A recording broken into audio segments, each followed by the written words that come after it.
most recent start, 5 2/3 against the Phillies. He misses to start the ball game. We're underway on a beautiful night. Clear skies, 72 degrees. First pitch at 7:06. Second pitch about 25 seconds later for a strike. 1-1 to Nyjer Morgan, who went 1 for 4, scored a run last night.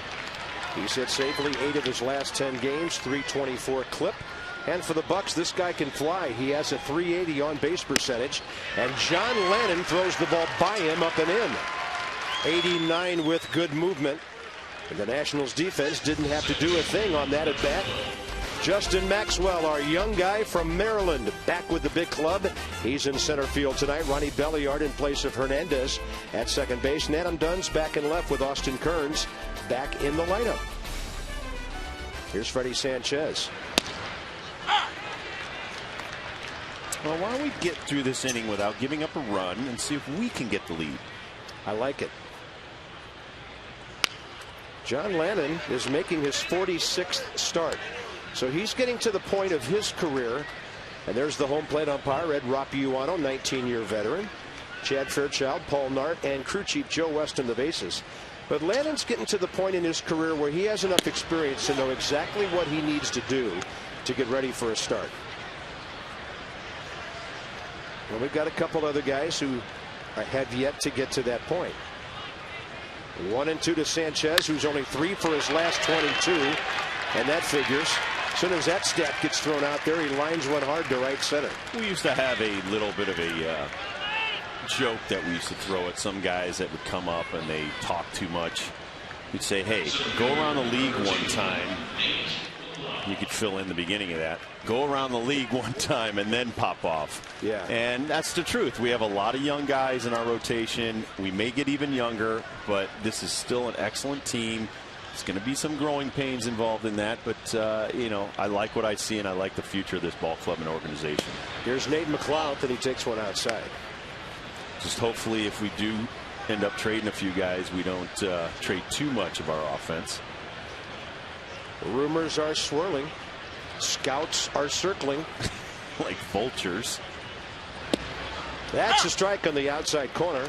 A lot of Mets fans are very upset with former Nationals Ryan Church because he only has 1 home run. A lot of guys got off to a slow start. Here's the last pitch right here. Kind of a cut fastball right there by Northrop Grumman. And then he follows it up with a breaking ball, 2-1. Pirates are not a big running team. They're 8th in the league. Freddie Sanchez is 3 out of 4. Nate McLeod, their number 3 hitter, 2 for 9 in the series, but he does have a 6-game hitting streak. Pirates have stolen 22 bases in 30 attempts. Short lead by Sanchez. And a 2-1 pitch. 3-1.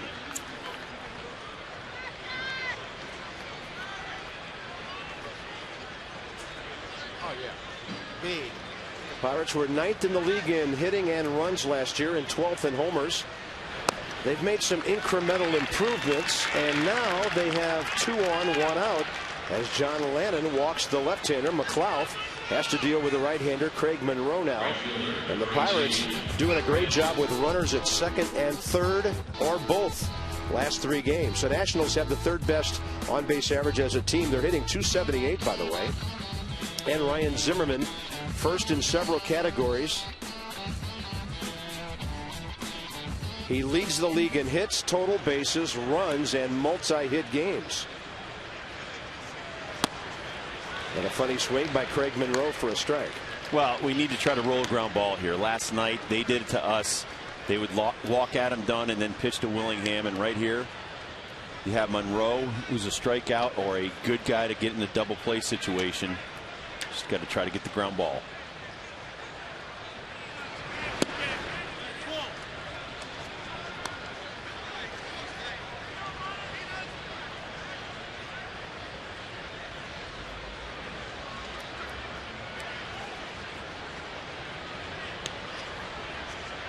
Craig Monroe homered here on Monday night. That's a good breaking ball.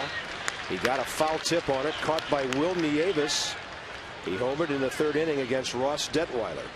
Well, you don't want him to get full extension here, and a great breaking ball down and away. You see how away from hitting the ball Monroe was. That's always been his thing. If you hit his bat, it'll go. But he was 2 feet away from hitting that curveball, so you just want to make sure don't hit his bat. Here's the side angle. Famous Dave's Exmo for us. Look at that, nice and smooth, right off the fingers. Big breaking ball. Look at that great follow through. 1-2. Shot.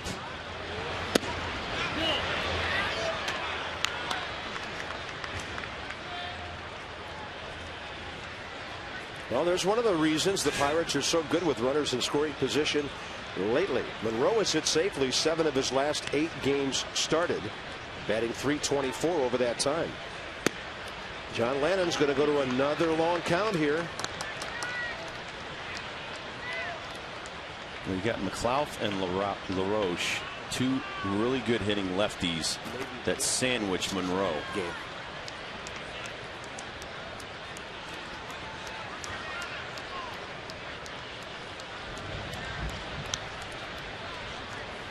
Three-two, 2 on, 1 out, and a pop-up right side. That helps Nick Johnson for a big second out.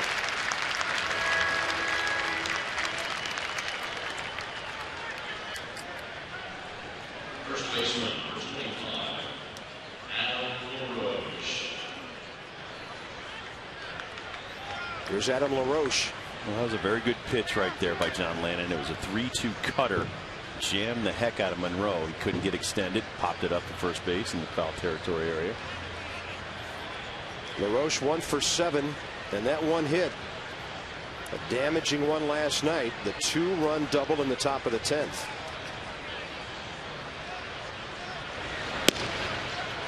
Very nice. That's a good breaking ball by John Lannan. Pirates have won 4 straight. They're within 3 of the 500 mark, 7 back of Milwaukee in the Central. The Nats are suffering here on an 0-6 homestand. We'd love to get a 0 on the board here in the first inning. Close, ball 1. Alex Cintron designated for assignment. Elijah Dukes on the DL. Justin Maxwell and Jason Bergman back with the club. And man, that bullpen's crowded. That last pitch was not low. But he said it was. Well, 2-1. we have a great vantage point almost directly over the plate, and that ball did have the plate on the 1-0-1 pitch.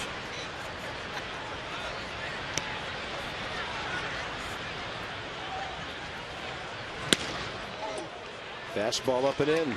Well, it's got to be frustrating for a pitcher today. I was looking at Jamie Moyer's stats, and you know he's walked like 16 guys in his last 7 starts. That's not Jamie Moyer. He doesn't walk people. No, he doesn't walk people. So, you know, guys that need a few calls here and there just off the plate, you know, and they live on those edges. If you don't give them the edges, they're going to get shellacked. And Jamie Moyer's just been tattooed. I think he's given up 11 home runs in his last 7 starts.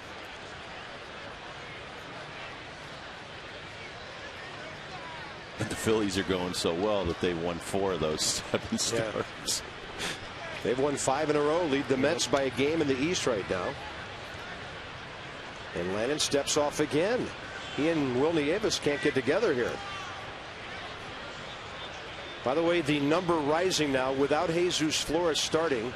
The Nationals, after last night's loss, 2-13.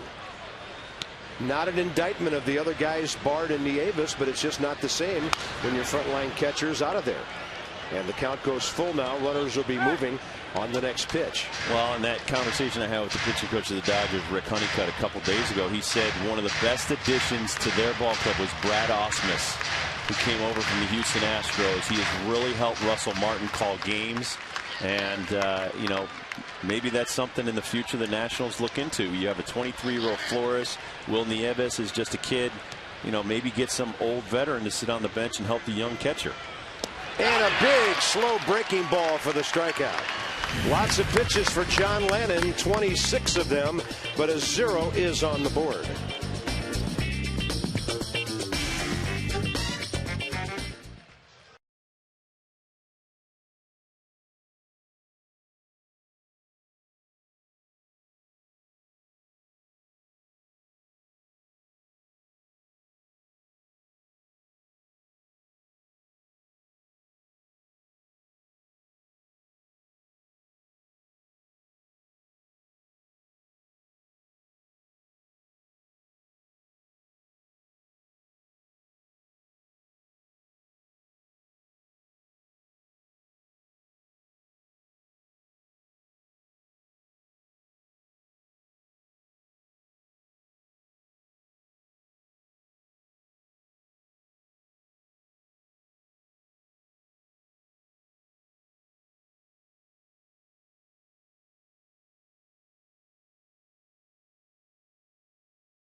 Beautiful night here at the ballpark, and the Nats are coming up. Third in the league.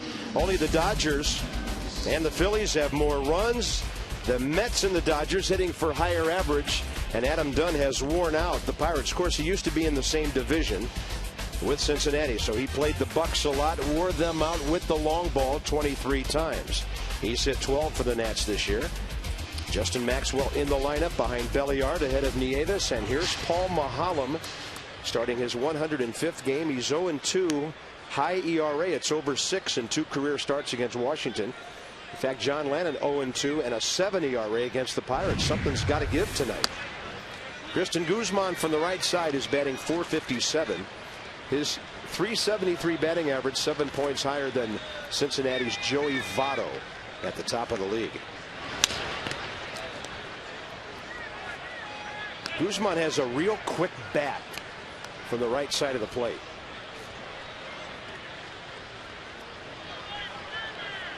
There they are. Beltran was over 400 most of April.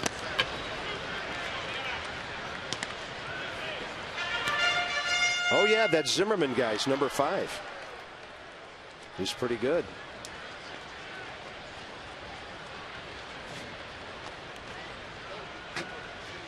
And Maholm tries to paint the outside corner. Cristian GUZMAN's batting average in his career coming in over 9 years might surprise you. Did you know it was only .270? And this one lifted out to center. That'll be easy for Nate McLouth.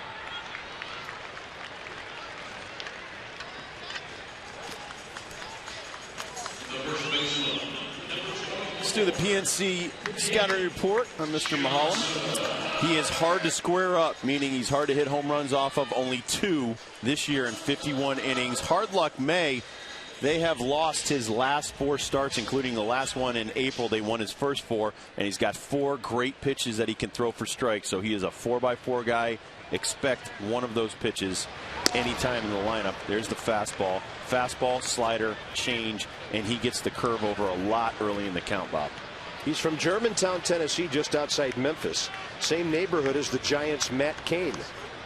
They did not go to the same high school. That's 2 pretty good pitching stars out of that same area. And he gave up no runs in 7 innings last time against Colorado, but Matt Capps gave up 3 runs in the 9th.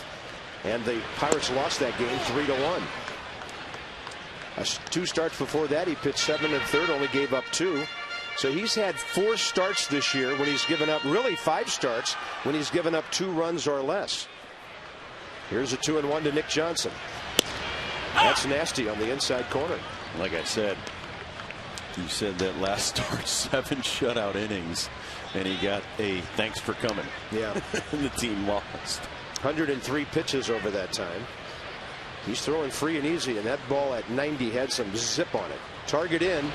They want to go in there again, and he just missed. 3-2 to Nick Johnson, sporting the 8th best on-base percentage, .432 in the league. That one's pretty tight right there on the corner of the box. Our pitch track doesn't lie. I can see why pitchers and pitching coaches are frustrated.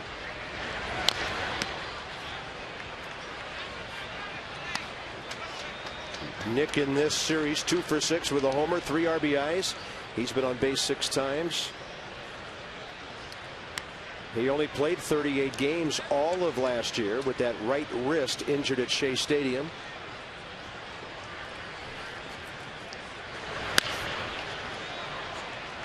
In fact, I wouldn't have blamed Nick if he would have volunteered to the Mets to push the button for the demolition of that stadium. Oh, there was a lot of us fighting for that demolition. But that's where he broke his leg the previous year. And there's Ryan Zimmerman. We're covering the bases with Nick Johnson tomorrow night. 3-2. That's low on a breaking ball. And Nick Johnson's on base in this series for the 7th time. Pirates defensively number 3 now in the National League. They have not made an error in this series. Jack Wilson, Freddie Sanchez solid up the middle with Nate McLouth in center, and the Robinson Diaz kid behind the plate. Morgan can really fly in left, and the LaRoche family handles the corners. Andy at third, Adam at first. Here's Ryan Zimmerman. On base 37 consecutive games. Leads the league in hits and in total bases. And the power numbers are good. 7th in homers, 7th in RBIs.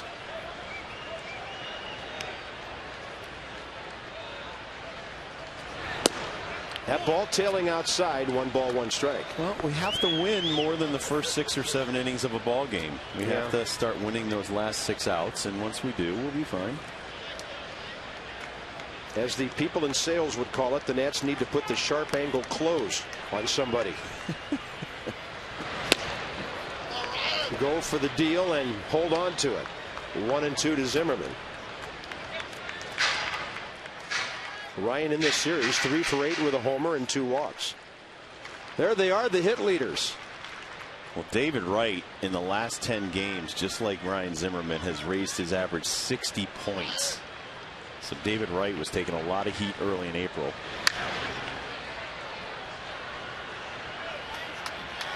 So the Tidewater Twins getting it done, huh? 2 guys from the same area down there in Virginia. Yep.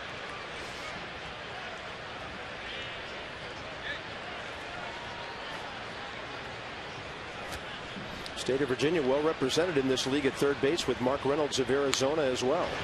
Zimmerman gets jammed and he hits it too hard. And that ball was slicing away from Craig Monroe, who had to actually reach out to grab it. 2 outs. That'll bring up Adam Dunn. Lefty-lefty matchup here.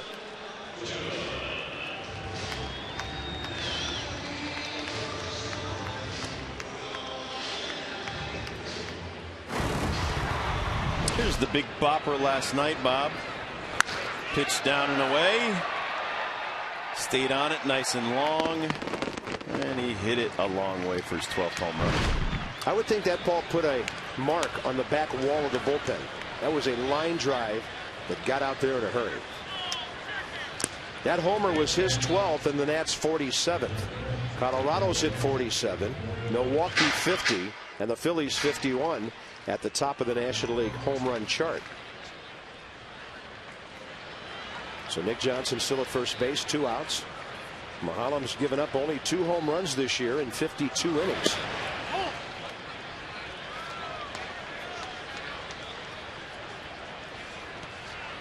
He's had 4 no decisions.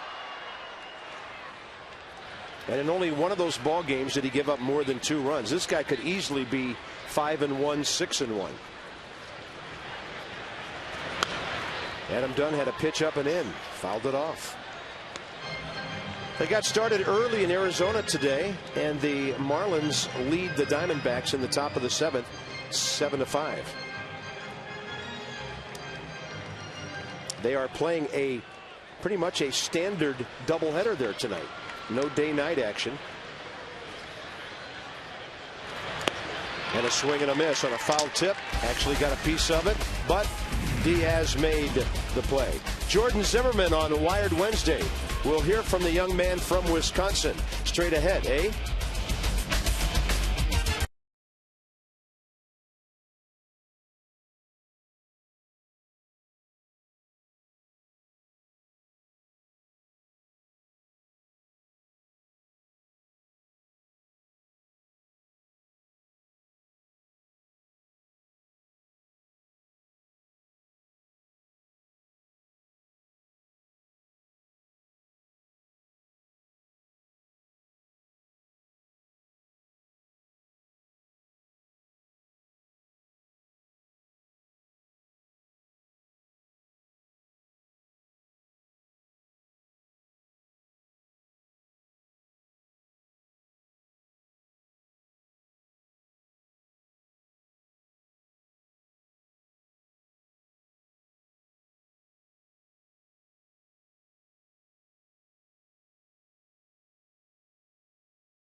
Talk to me, Martis. Hey, Zim. Hey, Zim. 1, 2, 3, down. Zim. Zim.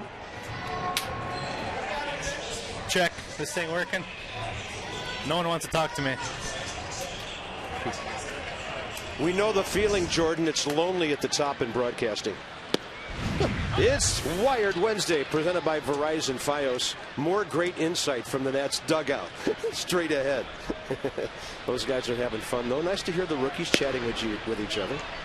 And here's Robinson Diaz, the catcher. Top of the second underway. John Lannan, first inning. 26 pitches, 14 strikes, 3 first pitch strikes to the 5 hitters. Off speed, that's a good looking pitch in on his hands. And the count's 1-2 on the catcher. Diaz hitting .318. That's got to be strange for a lot of those youngsters too, because some of their teammates are a little bit older in their 30s, and they've only got a couple years in professional baseball. Yeah. Zimmerman knocks it down, keeps it close, throws off the bag. That's the first error I've seen Ryan Zimmerman make with his glove in some time. He still had time to get him, but the throw offline. Well, to me, the ground looks a little bit wetter than usual, like they watered it a little bit later. And you see it just kind of sticks down, and he almost overruns the ball. See right there? Yeah, the infield almost looks muddy. I mean, look at him. He's like tracking around in the dirt.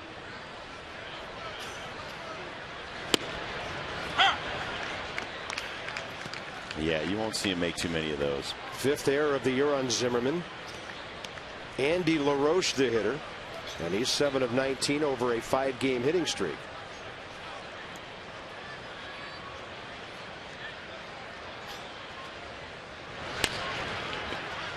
That is foul.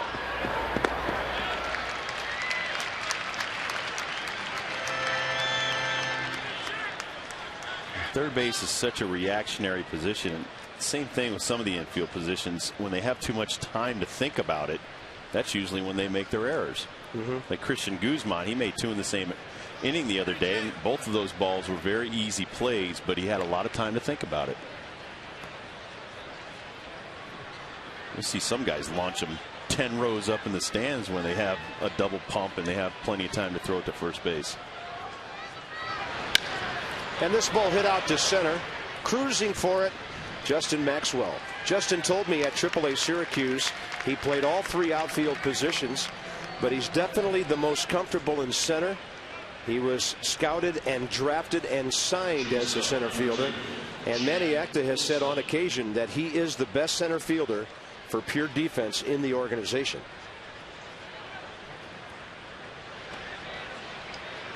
Then we'll see him bat third in the bottom of the second. Here's Jack Wilson, the shortstop. 0 for 4 last night after his Hack Wilson game on Monday.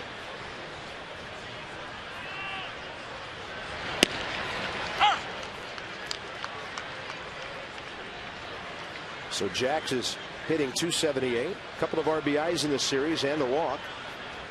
Very little power. No home runs this year.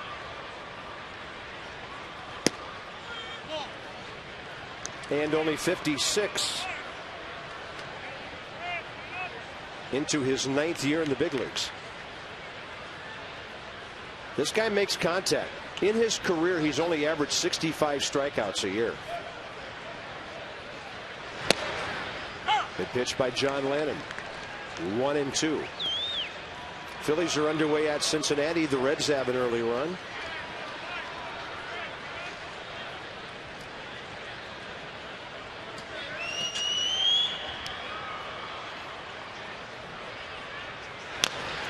Adam Ricci, he got a piece of it.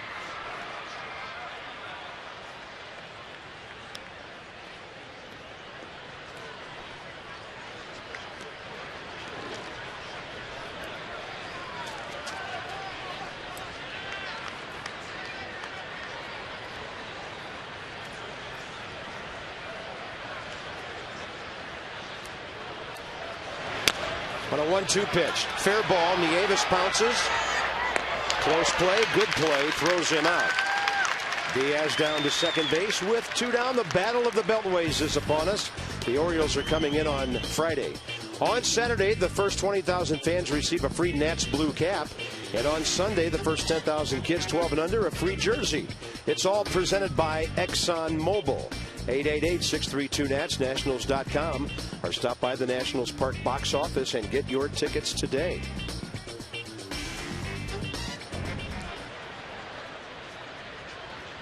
Here's Pat Maholm, who's 2 for 15 on the year, and sports a 139 career batting average.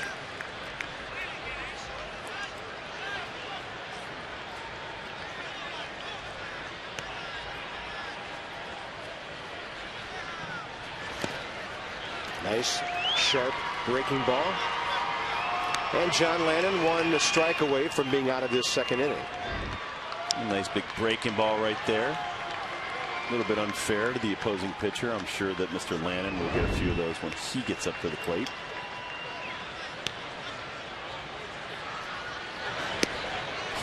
That's it.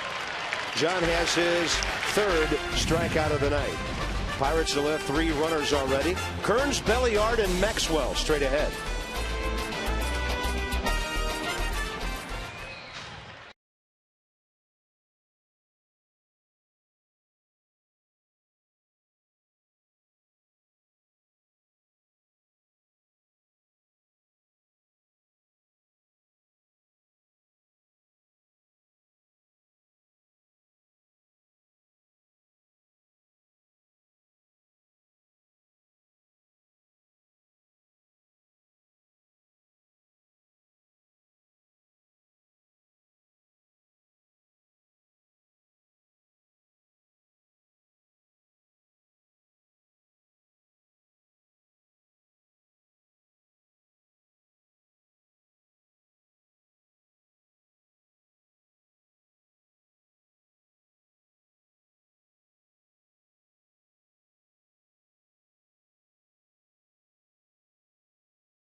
He don't throw a no-hitter. One of these nights he got the stuff to do it, the slider to do it, the fastball to keep you off balance to do it. We're going to win tonight. Yes, we are. We got Justin Maxwell doing the far in the outfield. All right. Willie Harris, the pride of Cairo, Georgia. Boy, would Jackie Robinson be proud of that rap. How about that? I don't think Snoop Dogg or Dr. Dre needs to worry anytime soon. Nothing to worry about? No. Yeah, but they have all this time to sit around and do those rhymes. Willie did that spontaneously. I mean, what else do they have to do? Austin Kearns takes a pitch up and in. Wide Wednesday presented by Verizon Wireless. And by the way, Rob and I are satisfied customers of Verizon. We use their internet cards everywhere we go around baseball. We have internet access in press boxes and hotels all over this great country thanks to Verizon. Austin Kearns 0 for 2, a couple of pinch hitting appearances in this series. Only 3 for 29 before he got the start tonight. So over his last 11 games, a bit of a struggle. Batting average down to .213. Still has a good on base average because it's .364. That's a good at bat. That ball is down in the gap, cut off by Craig Monroe, and the Nationals have their first base hit. Kearns doesn't go to right field a whole lot. That was a good approach.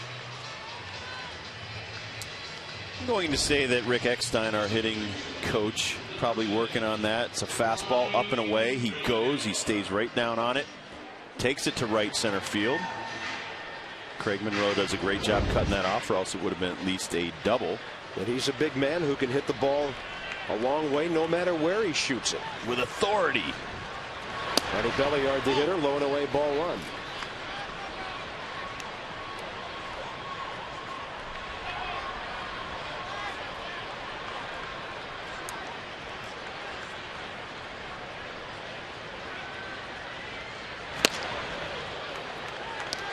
Ronnie 0 for 2 in the series with a walk and hitting a .196. Here's our pitch track right there. Told you the big breaking ball he likes to throw over there for strike 1. 80 feet of hitting room on the right side. But Belliard seems to be in pull mode right now. And the count's 1-2. And the one thing I like about Maholm is that when he makes a mistake, it's down in the zone. That one that he did to Austin Kearns, one of the only ones I've seen him in a while throw up, but throws a lot of breaking balls down and in on righties, away from lefties. And thus few home runs. Yes. Way outside, 2 outs, or 1 out. Second strikeout, pardon me, by Maholm. He doesn't have overpowering stuff, a nice 90-mile-an-hour fastball, and there you see the changeup right there. But when you have 4 pitches that you have command on, can throw them anywhere and anytime in the count, it gives the hitter something to think about.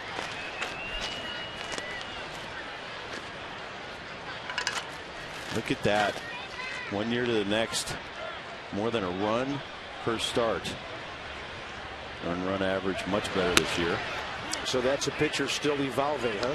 Oh, yeah. He's making his 105th start. I think that last stat was the entire club, right?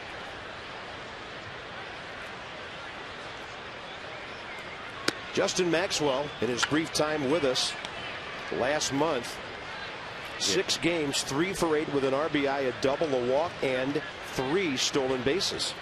Yeah, that was the entire staff is down a run per start. 1.3 over a run per start in the staff, so that's going to help them win some ball games. Yep. I mean, what's a good staff ERA anymore? Anything near 4? Anything around 4. Yeah. Right now, you've got some teams like the Dodgers and the Royals that are under 4. In fact, I think the Royals are like 3.2. Can't even imagine what their staff ERA was last year, but they're leading the major leagues. 3-1 to Maxwell, who was originally recalled on April 19th when Roger Bernardina fractured his ankle. That's Zach Greinke kid over there. He's a youngster, 25 years old.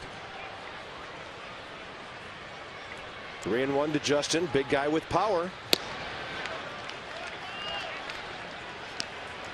It's Maxwell at Syracuse, and they were in Louisville, by the way, with a day off today. When he and Bergman got the call to rejoin the big club, he hit .230 there, 4 homers, 10 RBIs, 8 stolen bases. He told me he's hit leadoff, he hit 3rd, and he hit 6th in that lineup. Here's a good take, and he's aboard. 2 on, 1 out. Justin Maxwell down to first base, and Debbie Taylor, we welcome him back to town.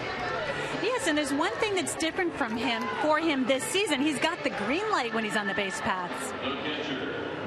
If you get on base, whatnot, you try to get in the scoring position, and fortunately enough, I have some speed, so anytime I can get a stolen base, I'm going to try to get it. Justin also said he loves, at the end of the night, when he has a very, very dirty uniform. We like that. 8 stolen bases in 10 attempts at AAA Syracuse. And, of course, he was 3 for 3 with the Nats, so he's aboard, but Kearns is ahead of him. And here's Will Nieves in the number 8 hole, and this is a great spot for Will to maybe get something and try to drive it the other way. With that in mind, Adam LaRoche is way off the line at first base, not even holding Maxwell. That fastball misses outside. We've seen the Pirates defend Nieves like this last night. Bill came up with a 2 for 5 night with an RBI, and there's LaRoche. He's much further off the bag, and Maxwell can get a bigger lead. He'll take a big secondary lead when the pitcher heads home.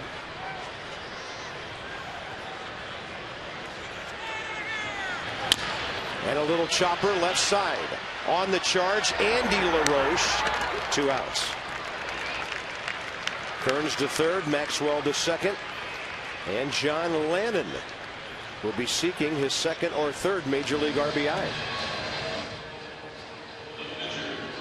John's 2 for 14 this year.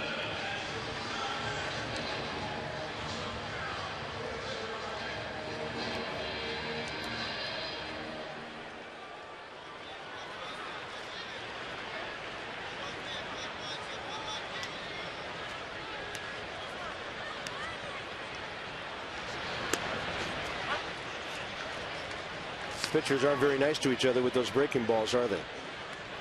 Well, usually you'll challenge each other in a start like this, but with guys on second and third and you just struck out MAHOLM, you're going to get a lot of the same, which is big breaking balls. All right, hang one.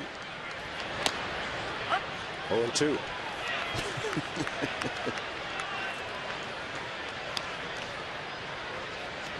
John should be ready to reach here.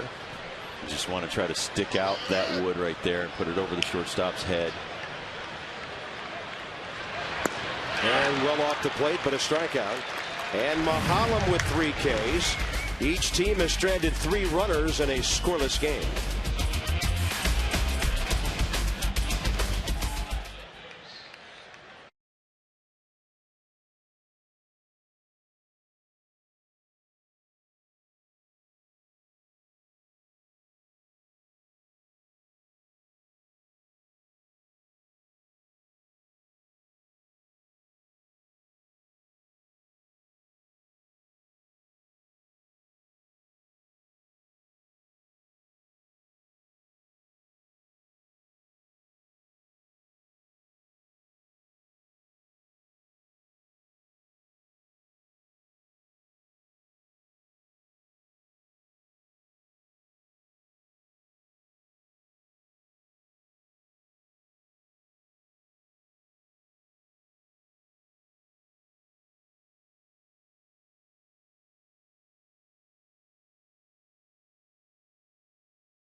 Of home, that's where we were with Nick this week. There's little Nick Jr., who was born back in November. There's Brianna, and she'll be 2 in July, and obviously a very proud and happy daddy right there. Nick Johnson at home, and Nick Jr., and then of course time to go to work.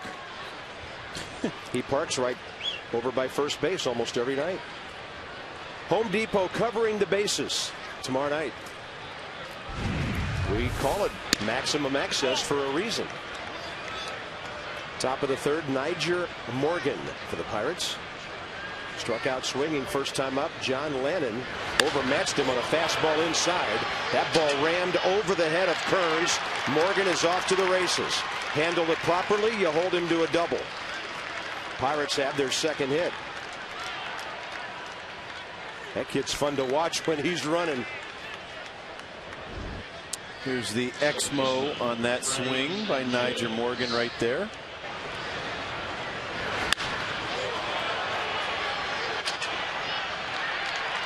Same spot where he got his double last night. I want to try to get him to slap it the other way. And do not forget about him. There's a runner or a batter standing between Will Nieves and Ryan Zimmerman. If you forget this guy, he'll steal third. There won't be time for that. First pitch sacrifice by Freddie Sanchez. Runner at third, 1 out. Nick Johnson to Ronnie Belliard. Lannan now faces Nate McLouth. Well, leadoff double, and you see the sacrifice to move him to third. A little small ball. And managers like that. When you call a sacrifice, Rob, and your guy makes it happen early in the at-bat, you just go ahead and get it done and get your guy over there. No fouling off bunts. Lannan with a front door breaking ball on the inside corner. Well, the old Pirates in the 80s and 90s, Jay Bell used to sacrifice all the time in that 2-hole. I remember him. He would lead the league with somewhere between 28 and 35 sacrifice bunts almost every year. You can count on it, but you got to be able to handle the bat. You got to be able to put, like you said, put the ball down and put it dead in it to give you a chance. Nick Johnson on his third stab finds the ball, and fortunately it was right near the line so he could tag Nate McLeod. Yeah, that worked to perfection because Nigel Morgan couldn't go anywhere. Just in case Nick had picked the ball up on the first or second try, but it worked perfectly as he picked it up and tagged McLeod out coming down the line. Here's Nick on the Exmo. I can't get it. A little white rat. What does it eat? Okay, I got it. And he tags him. And a tapper now on the first pitch to Craig Monroe, strike one. Nigel Morgan was kind of caught in between. He went about halfway down and he's like, I can't go. He went back and then Nick dropped it. But by that time, he went back to third base and it worked out perfectly. Good strike. Inner half. All right, here you have 0-2. Adam LaRoche hopefully leading off the fourth. John bounces one. I know guys want to bounce the breaking ball, but not that far in front of home plate. Here's a great block by Will Nieves right there. You see how he's leaned forward to keep it in front. It kicks off to the side, but leaning forward instead of straight up and down keeps it in front of him, saves a run. Those great chest protectors and stuff now. Like Ninja Turtles back there. Back in the day, they had like a thin thing of plastic and some leather and go get them. Yeah.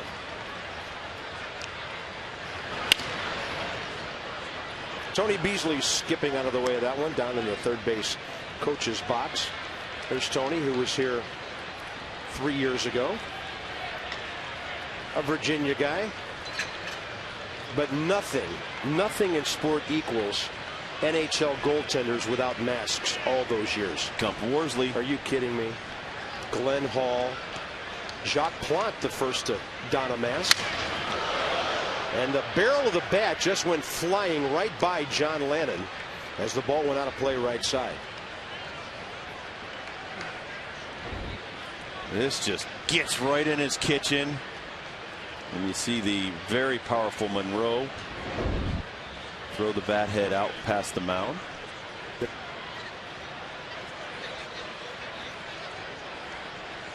That bat's got some turf stuck in it. I don't know why the umpire wouldn't let the bat boy have it, though. I don't know. Maybe thought start a good fire with that. Maybe it sounded funny and Ed Rapuano just wanted to hold on to it a few seconds longer to see if there was any funny business going on. 1-2 pitch and a fly ball to right. Austin Kearns is there. And John Lannan continues to strand runners. Top of the order in a scoreless game. CRISTIAN GUZMAN straight ahead.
getting mad or show any anger wasn't going to help. He said he's going to, do his best, work with Randy, and take advantage of the opportunity of keep pitching.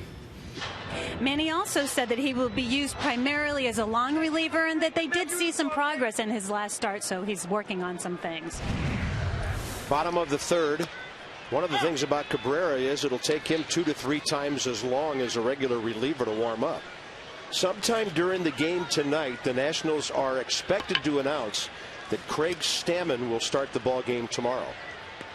He's 25 years of age, out of the University of Dayton, and he was drafted 1 round later than John Lannan back in 05.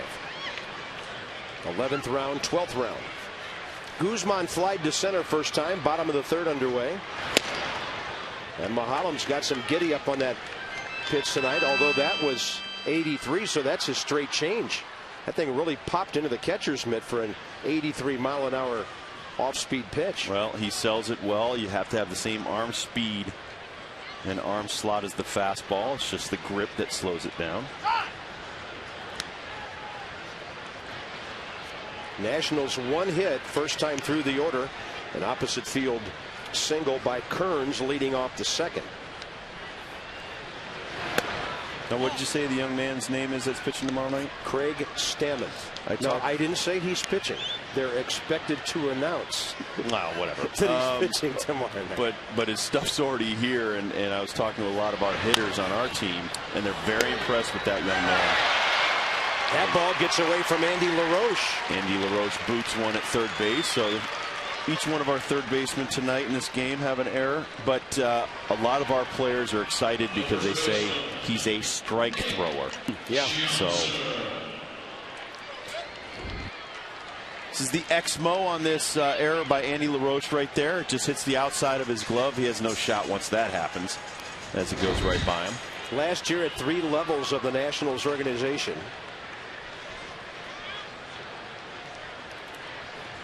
128 strikeouts, 44 walks. It's a nice 3-to-1 ratio. Real nice. But the morale is high down there. I am very, very impressed with the guys on this team. They have not lost any heart. They're still going out there fighting every night. I know it's national news that we've gone 10 straight games scoring 5 runs or more. And lost 9 of them. And lost 9 of them, but you wouldn't know it in that clubhouse. They're not pointing fingers. They're not down on each other. Great group to be around. Nick Johnson walked first time, takes a breaking ball. 2-0.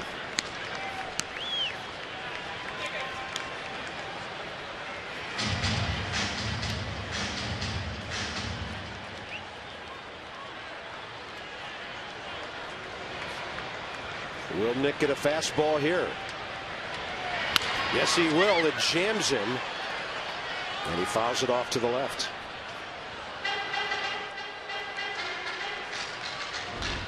Here's the location on that last pitch. Good 2-0 inside fastball. Didn't let Nick get his hands extended.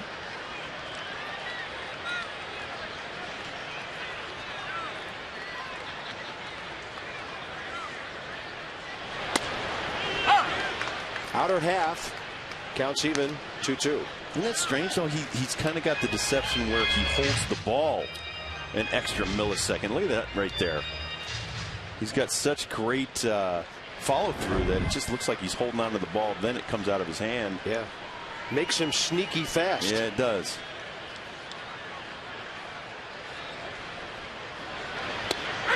Nick Johnson called out on a breaking ball. 4th strikeout for Paul Maholm.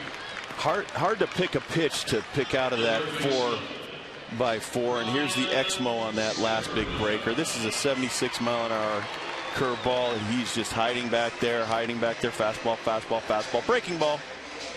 Look at that. Look at the fingers come over the top, and it freezes Nick Johnson.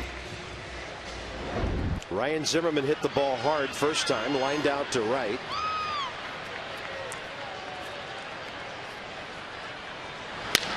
That's to the right side. Well played. Sanchez, Zimmerman safe.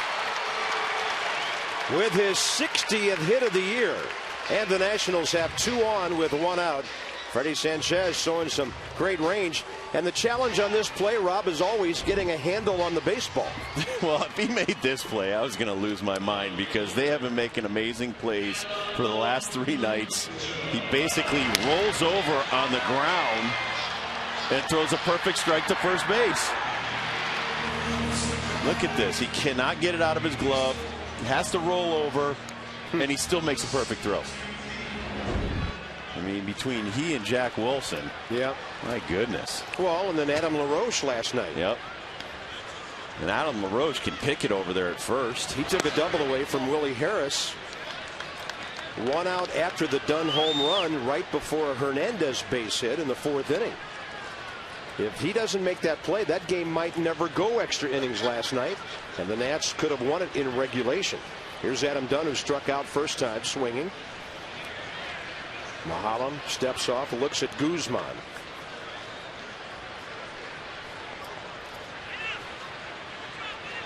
Frustrating night for the Nats last night. They scored 5 on 8 hits, but stranded 10. Pirates were opportunistic last night. 8 runs, 8 hits, stranding only 4 runners. And one of those was in the final inning when they scored 3.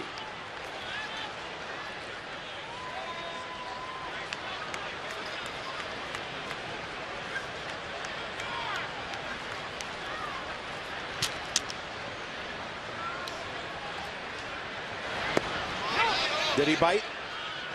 Yeah. Yes, says Joe West. Emphatically, I might add.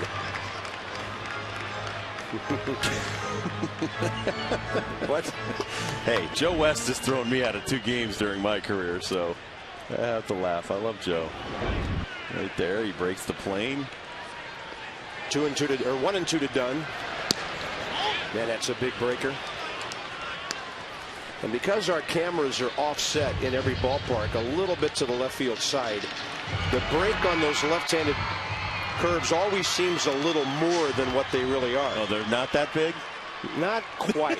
Pretty big, but not that big. I know those things look like they're breaking 5 feet. Had Dunn reaching on that one. We've arrived at the top of the hour here.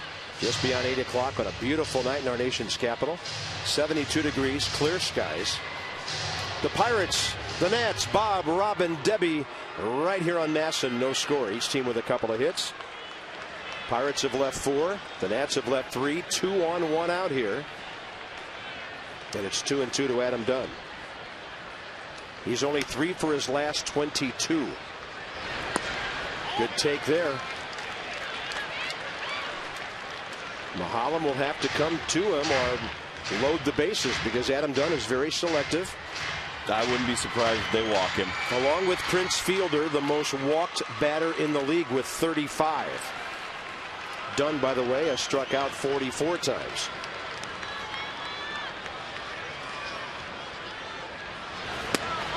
Fastball up and in, strikes him out. Maholm ringing up Dunn twice, 5 in the game. Ladies' night coming up in 2 weeks. In fact, it's 2 weeks from tomorrow night, June 4th. Giants are here. Rooftop pregame party starts at 4:30. Players will make an appearance. Complimentary fun like massages, manicures, product samples, food, beverage, and then vendors with jewelry, handbag, and cosmetics will be there.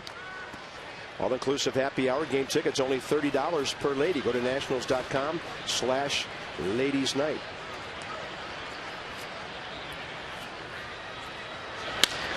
Kearns on a half swing. Nats are gone. 2 of their big guns coming up with 2 on, 1 out, and they couldn't get anything going. One's number 1, one's number 2. Okay.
Performances, the pitch counts are a little bit up there.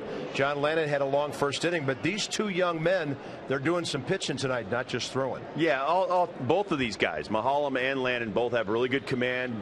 John's got command of 3 pitches and a great changeup. MAHOLM's got command of 4 pitches and a great changeup. So it's been a pitcher's duel to this point.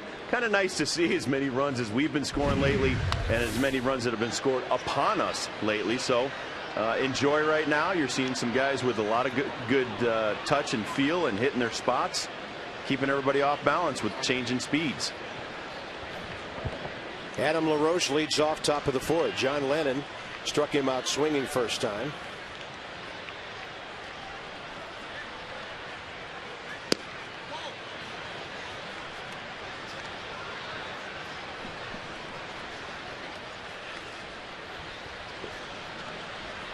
Adam batting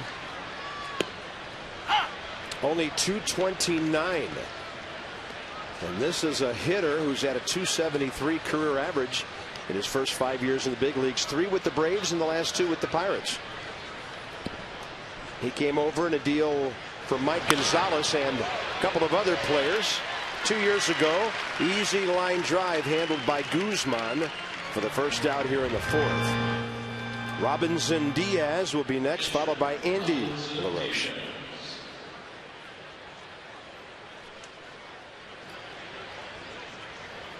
First place Phillies are trailing 3-0 at Cincinnati right now. Jamie Moyer going in that ball game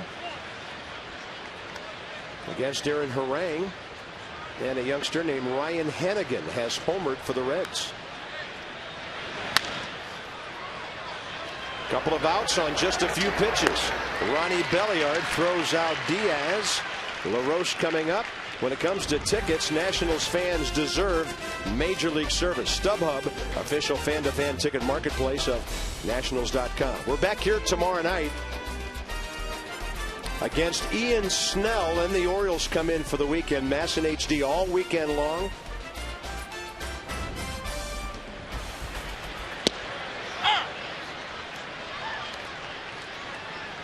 And Jim Palmer will be in the booth with us this weekend. We'll have our unique arrangement that we did last year. There's a base hit by LaRoche. Jim Hunter and I will split the play-by-play duties here. And Rob Dibble and Jim Palmer will be in the booth the entire ballgame. Excellent. It'll be an honor to sit next to the Hall of Famer. Yeah. Did you ever give up a grand slam? I don't think I ever have. That makes 2 of you. And here's Jack Wilson. Yeah, he pitched about 20,000 more innings than me, though. That ball's fair down the left field corner. It's going to hit the short wall and bounce out. Adam Dunn will get it in. They're going to send the runner. And the Nationals totally missed the cutoff. That cannot happen. That runner is out by 10 feet. If somebody cuts that ball off. 3 men were there. That is bad on the relay. Wow. I don't even know where to begin on this play other than the fact that comes off the wall and just dies right there. Adam comes in, throws it, short hops Guzman, goes all the way to Will Nieves through 3 guys, and not one of them cut the ball off. And as Bob said, had it been to any of the cutoff men, they'll probably give the error to Dunn for skipping the throw. There has to be an error assessed because the batter ended up at 3rd. It's a double RBI and E7. 2 more errors by the Nationals tonight, and an astounding 43 errors in 39 games. That is basic baseball. I was shocked when I looked up and saw LaRoche heading home. I guess they figured the pitcher was on deck. They're playing the worst defensive team in baseball. Why not take a shot? It worked out for him, and the Pirates lead 1-0. And Lannan strikes out Paul Maholm. 2 hits and an error. Familiar story for Manny Acta.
Relax responsibly. Beautiful night in our nation's capital. Ugly play gave the Pirates a 1-0 lead. And for the Nationals, bottom of the fourth, Belliard, Maxwell, and Nieves. Ronnie struck out first time up on a pitch a foot outside, and the count's 1-1.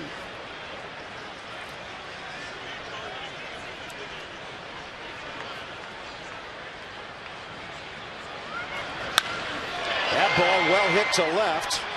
Nyjer Morgan right there.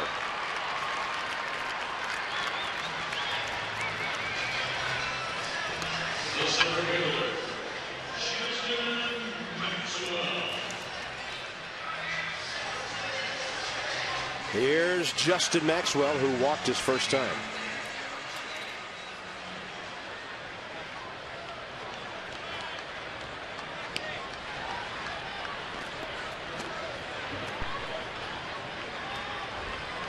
Justin, 25 years of age. And a big fella at 6'5", 235 from Bethesda originally. Sherwood High School, University of Maryland. And he had some of the injury issues in 2 years as a Terp. Manny Acta said today it's just been a shame that Justin's lost so much time to injury. It slowed his development some. But they still believe in him and his vast potential. Some particulars on Mr. Maxwell.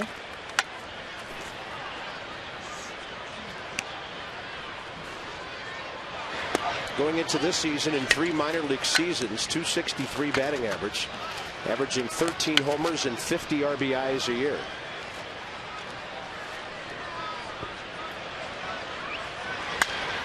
That ball killed, and Freddie Sanchez almost had it knock him down.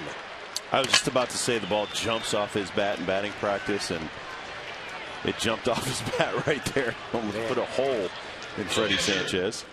Look at it's going, whew.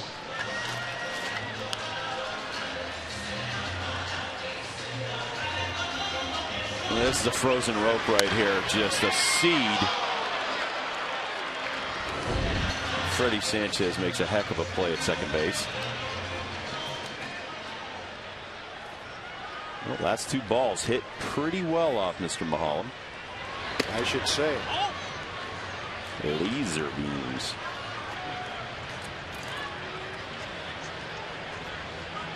Will Nieves with 2 outs, bases empty. His job, try to get this inning down to John Lannan's bat. Will pulled the ball first time. Little ground ball. Moved up a couple of runners. He was thrown out, but Lannan struck out, ending the second. Mahomes was giving him some off-speed stuff to have him out ahead. They know he likes to hit the ball with authority to right field. Continue to pound him down and in, ball 2. Well, until Jesus Flores comes back, they need to let Will know that he's hitting in front of the pitcher. And second and third with 1 out and the pitcher coming up behind you, you have to do a little bit more than just slowly ground out. You got to try to be patient and put a ball in play. Out to short, Jack Wilson.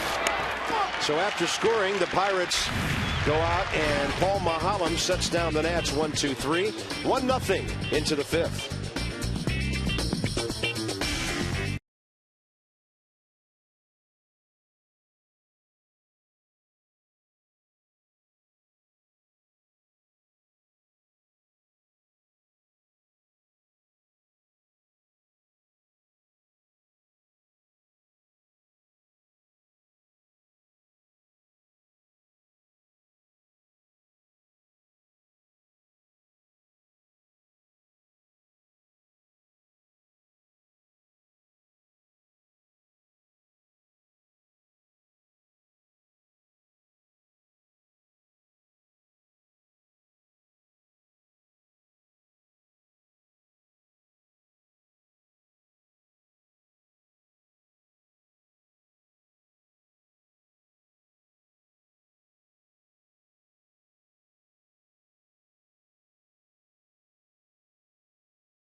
Park. This is the 100th game played here, and one constant since day one is the Diamond Club, and this is definitely a fan favorite.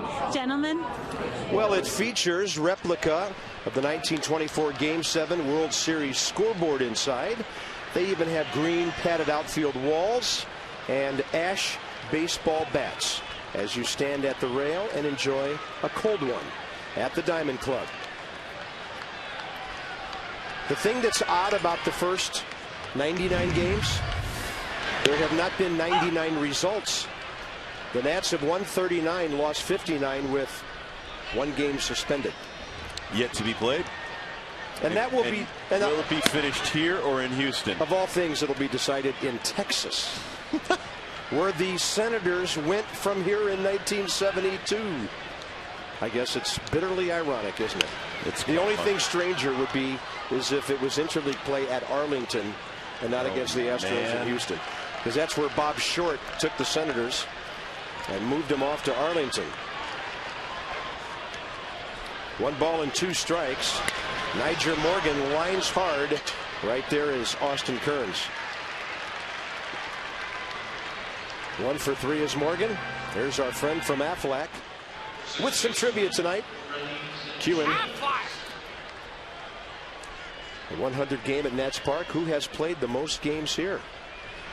Well, I know it's not Ryan Zimmerman because he missed 50 games last year. Probably half of those here. Cristian Guzman. You would think so. That ball in the gap, but Maxwell is right there. 2 outs.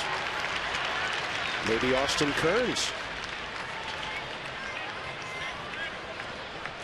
And by the way, Bob Short uttered one of the great lines ever in baseball shortly before the Senators left for Texas. He was asked about the low attendance at the last games over at old RFK Stadium.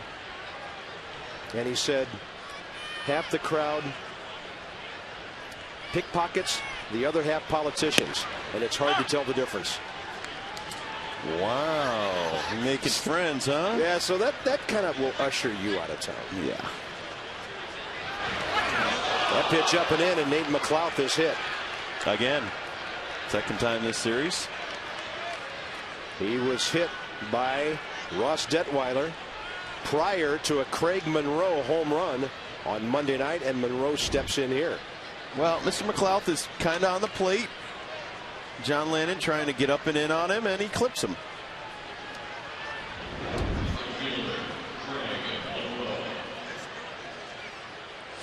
Because the freeze spray didn't really help. It just froze it for about 10 minutes, and then the pain got worse. Yeah. Ethyl chloride was a very temporary help to a boo-boo. It's definitely a fair question. I enjoyed it occasionally. Zimmerman just got smoked on the arm by that one hopper from Craig Monroe. He could use some of that ethyl chloride right about now. He's okay. He's a tough kid.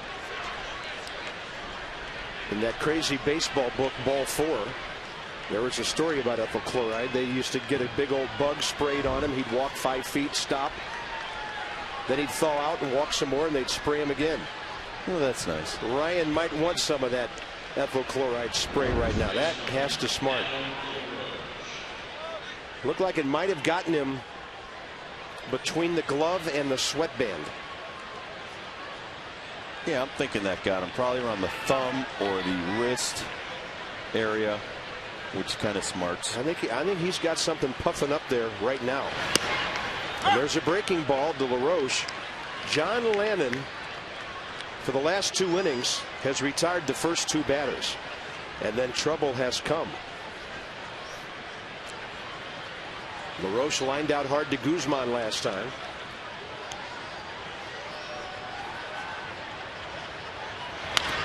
This time he'll ground to Ronnie Belliard from the outfield grass. So Lannan keeping the Pirates at bay. A run on 5 hits.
say? I know what Anderson Hernandez said. He said it's presented by Verizon Wireless. I clearly heard that. Bottom of the 5th, John Lannan. I love that where Jordan says, no, that's Ryan out there. I'm Jordan Zimmerman. How many times do you think he's had to tell some kid that? A lot. How many times do you think Ryan Zimmerman's had to say that? I'm not Jordan. He's the one with 2 N's. John Lannan gone. Bottom of the 5th underway. 6 strikeouts for Paul Maholm, who's pitching very well. 4 1/3. He's walked 2, pitched around both, and given the Nationals only 2 hits. And what I was going to say is when you're in the minor leagues, rookie, A-ball, everybody's 19, 20 years old. Everybody on your team.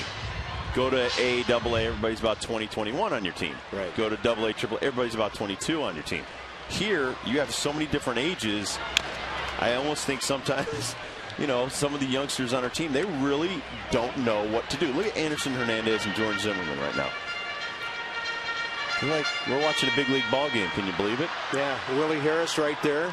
Anderson just over to the side. That Austin Kearns behind him. And he's going, can you believe how young these guys are now? I know. What do we talk to them about? I mean, do they still watch cartoons or what? It's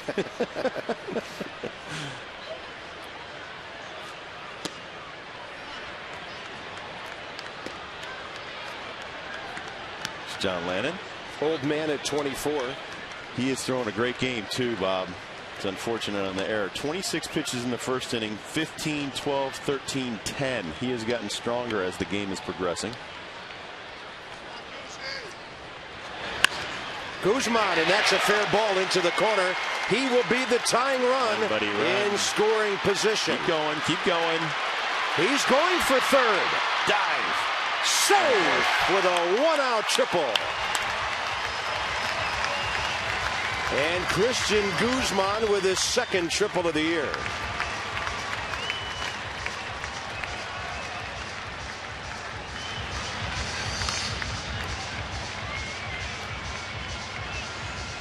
Well, that changes things.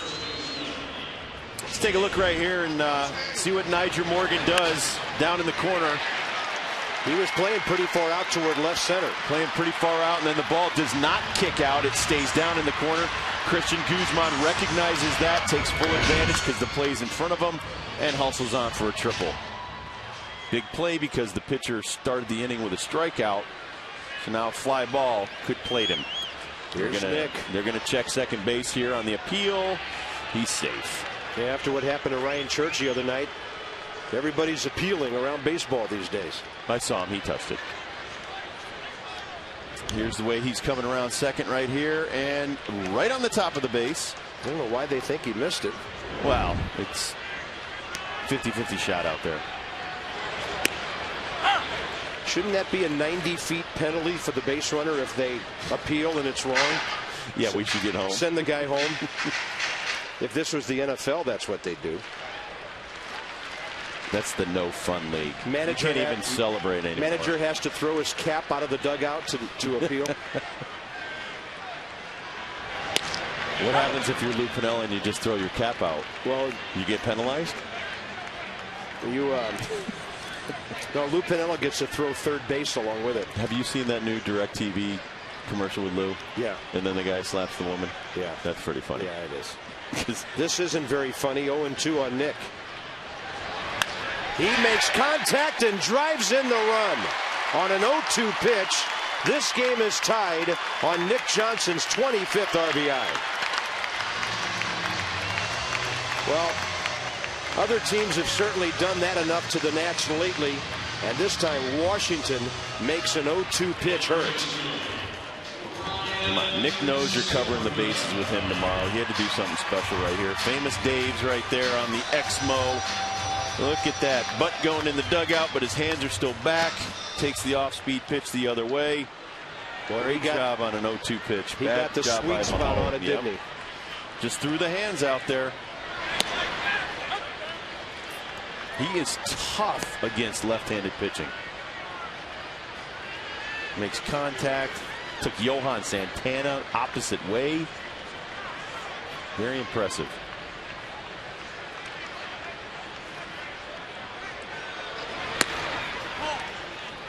A tradition of innovation is Firestone. Leaders in doubles, Freddie Sanchez. Casey Kotzman of the Braves. Freddie, a former batting champion. Maybe Zimmerman's a future batting champion. Hudson's been a good addition to the Dodgers.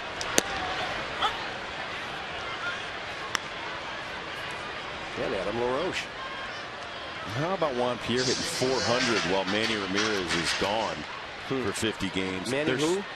They're 16-3, Bob, at home. Yeah. Dodgers are playing some great baseball. Hey, one of those losses from the Nats. Zimmerman all over that 1-2 pitch. Dodgers enjoying a 7.5 game lead over the Giants. 10 over San Diego. 11.5 over Arizona and Colorado.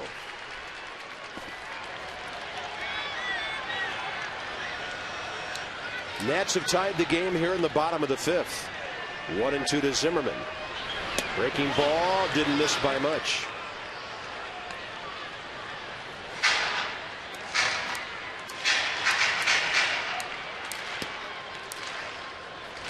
Last pitch is a backdoor breaking ball. Northrop Grumman on the pitch track. The information systems powerhouse. Zimmerman hits it well to left. Look how far off the line the Pirates are playing him. I bet you Niger Morgan is 115 feet off the left field line. Another laser beam. Zimmerman's hit the ball hard 3 times tonight. Look at this lame race. Watch Teddy. He's in the lead with his buddy the Pierogi. See ya. And when you're that top heavy, you're going down, baby.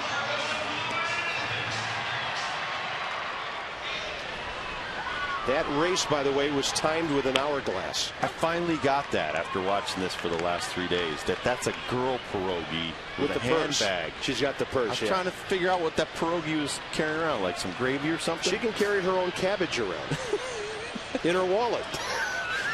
Don't make me hit you with my purse, Abe. Look at this. Nick Johnson safe at second base. He is covering the bases on his own. Nick Johnson's first stolen base of the year. Well, they forget about him over here. Maholm doesn't even look over there a second time. Nick's off to the races. Great idea there with 2 outs. If he gets thrown out, Adam Dunn leads off next inning. Now he's in scoring position. All he needs is a single. Nick Johnson's 26th career steal.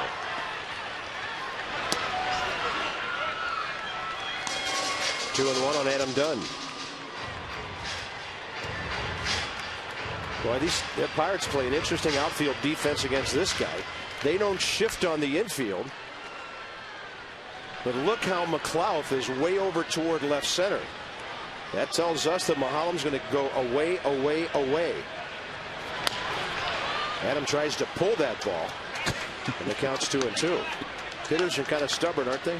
Yep. Maybe we should text him right now. Hey, I mean, they're playing you away. They're probably going to pitch you away. Yeah, look where the center fielder is.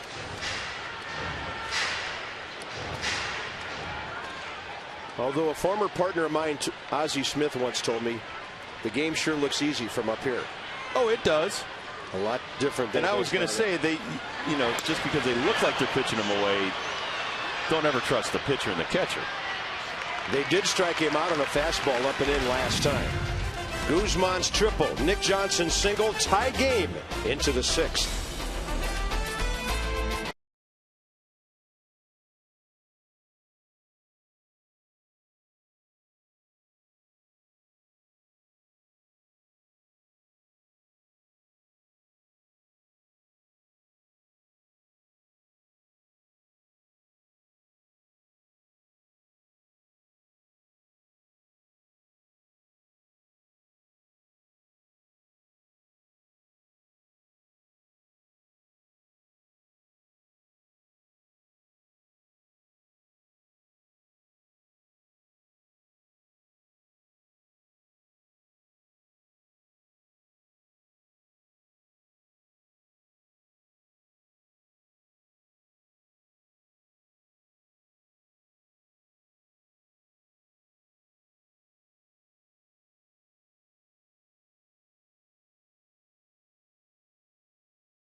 as we go to the top of the 6th inning.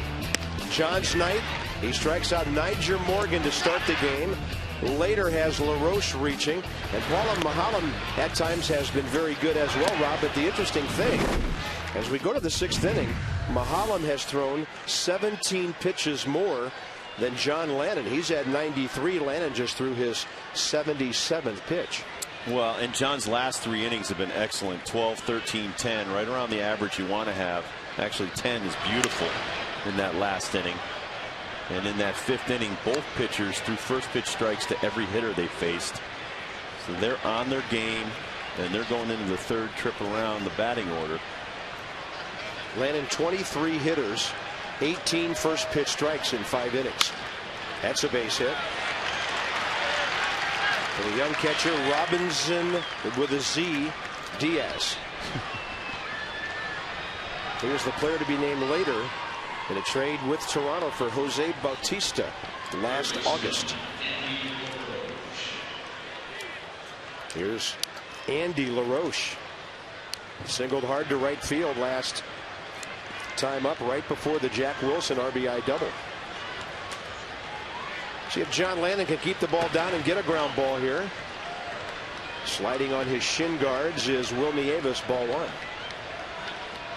They have a final posted now for the Florida first game of the doubleheader. They beat Arizona 8-6. Evidently, the next game's going to start at 3:33 in the morning, according to our scoreboard. That's another hit. Ouch.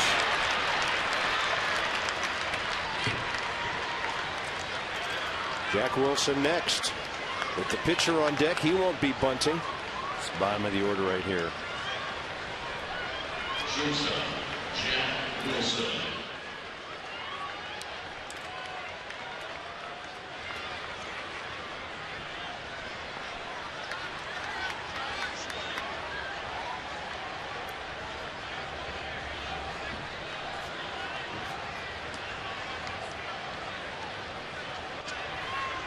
Wilson 1 for 2 with the double that he pulled right down the left field line. Nationals need a ground ball in the worst way right here. But Johnson's on the grass at first. Fly ball medium center. See that arm. Diaz is tagging. Here it comes. Cut off by Guzman. And it's a double play. They get the runner at second. LaRoche trying to trail his way to second base. That will be an 8-6-4 double play. And you see how important it is to hit the cutoff man. There's kids watching at home. Young people, this is perfectly done right here. See Justin Maxwell right there. Throw it to the cutoff man. Then he can make the cutoff and throw it back to second base for the easy out. Double play. But if you decide to be a macho man and showcase your arm to third base, and you miss the cutoff man, everybody's safe. Wow. Even better right here. Then the pitcher's coming up. National League Baseball.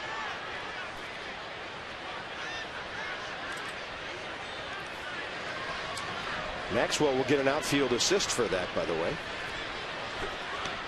So 2 outs for the pitcher now. That was big. Now it's Lannan's job, and my goodness, MAHOLM first he put one into the seats. I think it got the camera guy bad. And then that one, he got around late.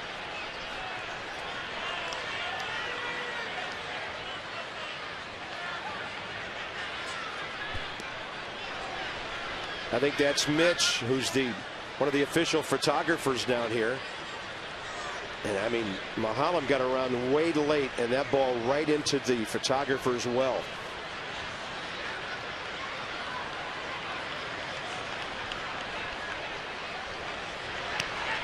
No balls, 2 strikes to the pitcher. Lannan misses with a fastball. Right before that, he lined one over the dugout into the seats, and fortunately, everybody okay. Yeah, you got to be heads up when the pitcher's up. They're a little slow with the bat. Or any left-handed batter when you're sitting on that side.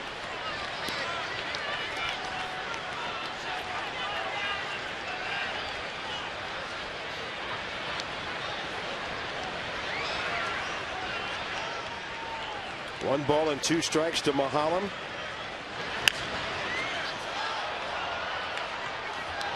He's had a couple of hits this year. Lannan has fanned him twice tonight, and he has fanned John Lannan twice. Yeah, you can't be messing with fastballs right here. You got to throw a breaking ball. It's got to be low, and Will's got to stop it. Did a good job of spoiling it.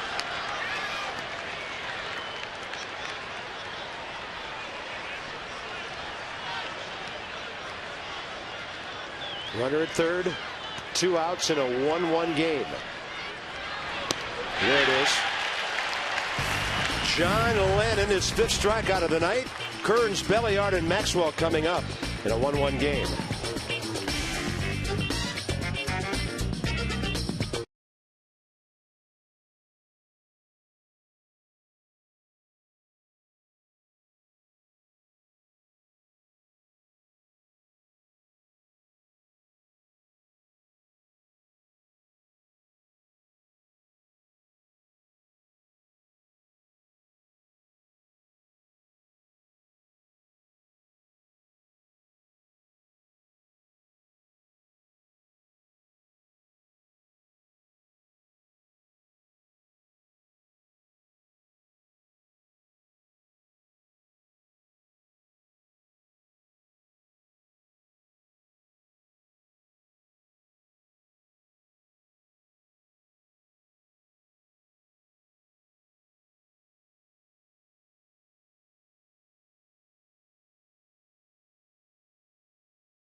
Game at Nats Park. Who's played the most games here? We think it's Cristian Guzman. Willie. How about Willie Harris? Harris. You kidding me? How about that? Well, as an opponent, he would come in with the Braves, right? So the question's not in a national uniform. But he played the most games here. Yeah, it's as a Nat because he was with the Braves 2 years ago. And this place didn't open until last year. So he's okay there. Okay. Willie got a lot of, the thing is, it said games, not at bats. Guzman would have him on at bats. Zimmerman probably in Kearns as well. But, sometimes Willie gets in there for 1 AB, plays a couple of innings. That's a game. You guys tricked us again. Here's Kearns, Belliard, and Maxwell to follow. Bottom 6.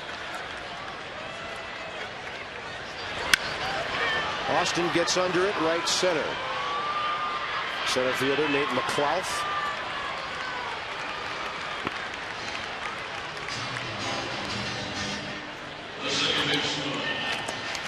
Family Fun Pack is back for Sunday games like the Orioles coming in this week. $14 gets you the upper right field terrace. $25 left or right field lower reserve. You get a hot dog, non-alcoholic drink, and chips. Minimum 2 tickets per purchase. Bring out the family. Pre-game autographs. Kids run the bases after the game.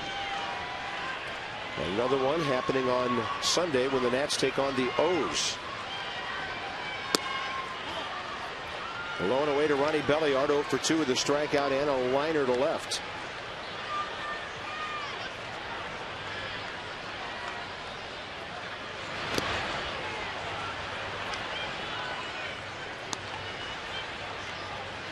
Braves have jumped all over the Rockies and lead 7-1 bottom of the 4th down in Georgia. And in Cincinnati, bottom 5, Reds lead the Phillies 3-1.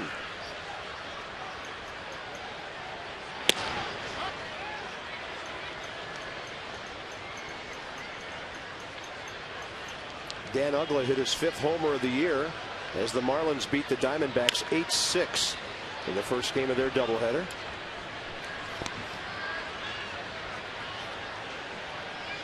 Chad Tracy and Chris Snyder hit homers for the Diamondbacks, who have not responded at all to their managerial change 2 weeks ago.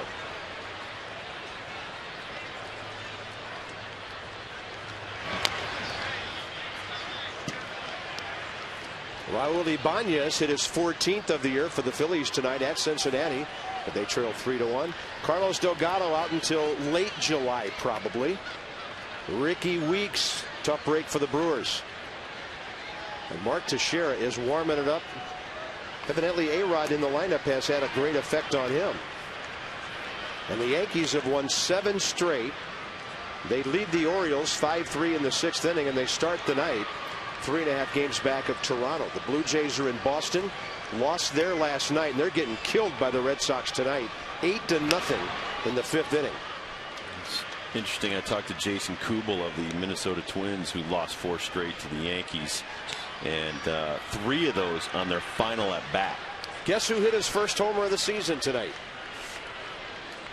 Big Papi. Oh no, David Ortiz. They're not going to have anything to talk about. They've hit 4 homers in that game. Veritek, 5. Veritek has 2. Ortiz, Jason Bay, the former Pirate, and Mike Lowell. Well, that's not good for the Blue Jays, who lead that division. People are wondering if they can keep it up. Red Sox put 6 on the board in the 5th and lead 8-0. If they win that game, they're only a game and a half behind Toronto.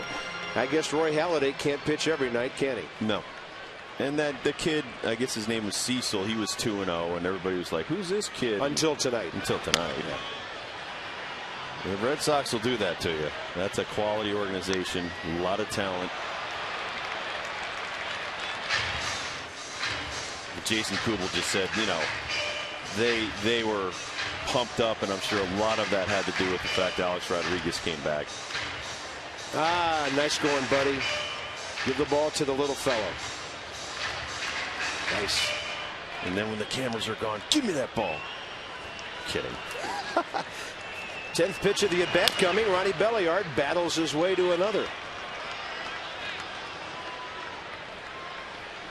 And really, Maholm did not need this at this stage of the game. He came into the 6th inning with 93 pitches.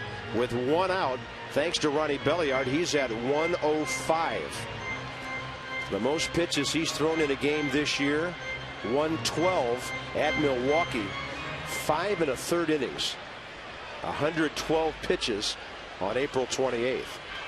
So he's capped the nets pretty quiet, but he's not long for this game. And Ronnie Belliard, one of his best at bats of the year.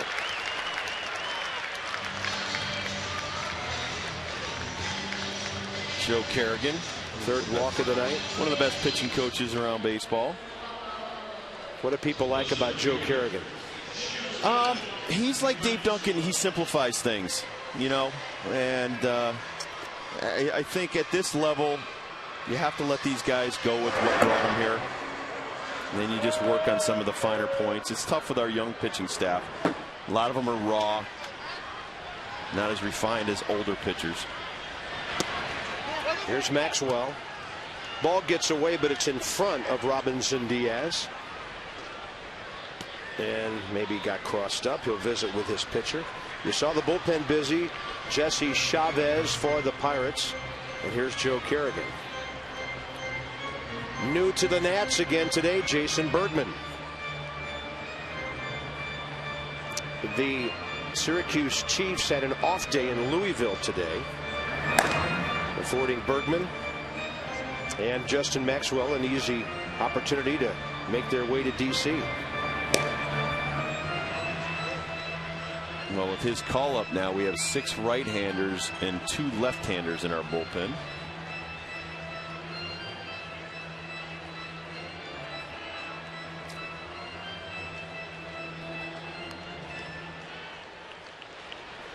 Hope they have enough bench down there.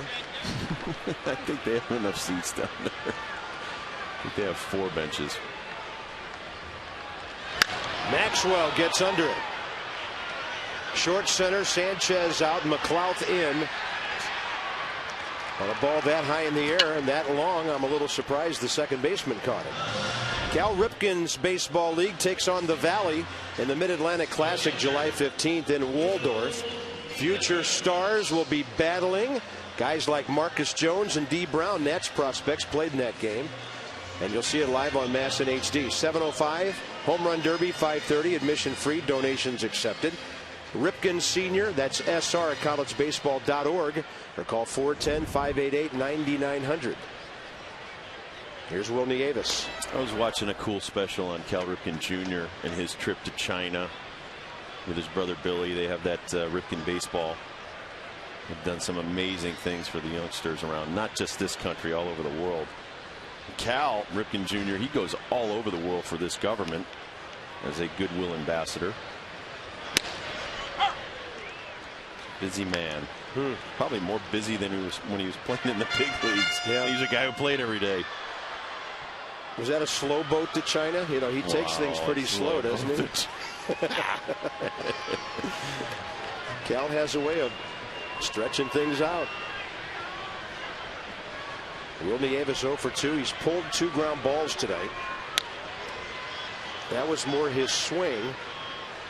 Off to the right side. No balls, 2 strikes. Atlanta now 10-1 over Colorado.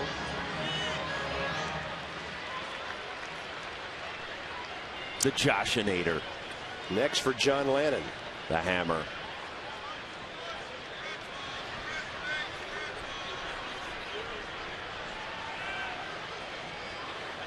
You and I wondered last night, you know, the Nats are down 1 position player. Now they have all these pitchers.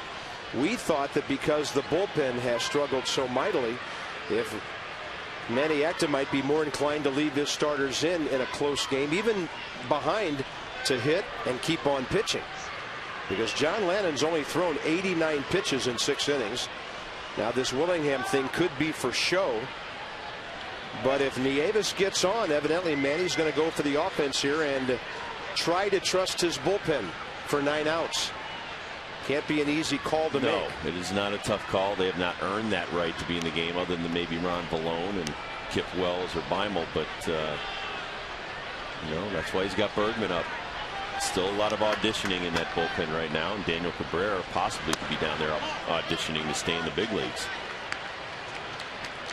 There's Jason. Bergman, all kind of different relief roles at Syracuse. He said today the one thing he did not do there was start any games, working different roles out of the bullpen, and he's fine with that.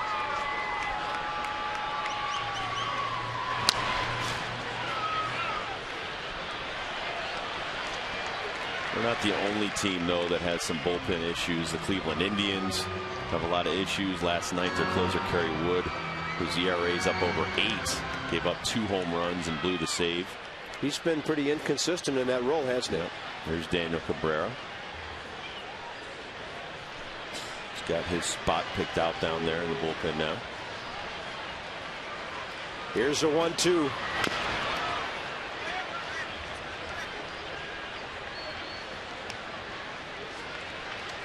A lot of pitches for Paul MAHOLM, but he's only given the Nats 4 hits. Last 4 starts, the bullpen has betrayed him at least twice.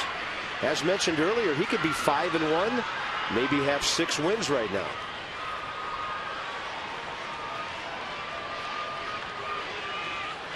Big slow breaking ball. And the Nats are gone in the 6th. That could keep, some would say should keep, John Lannan in the game.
gotta get some kind of rap. You like rap? I like rap and country. Can you imagine a guy from Wisconsin liking rap and country? How about that? We're gathering all kind of ammunition against Jordan Zimmerman here. Top of the 7th inning, John Lannan still in the ball game. Probably his last inning, but who knows? If John gets a real quick inning here and is around 100 pitches, Manny might consider an 8th inning for him, even though he would be the leadoff hitter. You're not going to lead the pitcher off. That's not going to happen. We have to trust the bullpen, even though there's 8 of them down there. And right now, Maniac is drawing straws. Vallone and Bergman. I would say, you know, Vallone and Beimel. And that was pushing Joe a lot last night. He deserved a better fate. He's a 1-inning guy. He's a two-out guy, 1-inning guy. You need some guys to step it up down there. You want to stay here, you're going to have to get some outs. It's that simple. Lannan misses. You do not want to walk this hitter. It's Joe Beimel, probably not available tonight. Nyjer Morgan 1 for 3 with a double. He can fly. Don't walk him. He's got the old-fashioned stirrups going with the pants pulled up. He's got some characteristics that remind you a bit of a Juan Pierre. Absolutely. I was just thinking he's a much bigger model than Juan Pierre, but looks like he's stronger and bigger. Oops. Don't want to walk that dude. That's the one guy in the lineup you would not want to walk. And that is something that has saved John Lannan pitches tonight. Only his 2nd walk. He walked McLouth back in the 1st inning, hit McLouth in the 5th. And this is an even tougher decision right here for Maniac, because you really don't want John Lannan. He's pitched a beautiful ball game, staying in there so long that he could possibly get the loss. Give up a big inning right here, but the bullpen's been so undependable. You can't really jack him out of this game right now because he's your best pitcher. Yeah. Freddie Sanchez showed no signs of sacrificing here. Maybe early for that in the 7th, despite your leadoff guy on. Now, if he steals 2nd, that may change everything.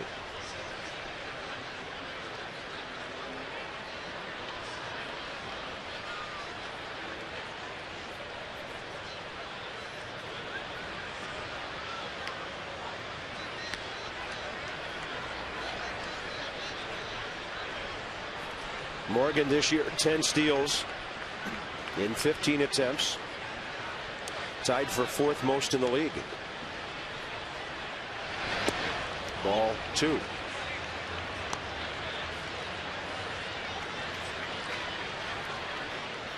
So many reasons not to walk Morgan. McLouth is next. Not only that great speed on base, but now it's sort of disrupted everything for the Nats.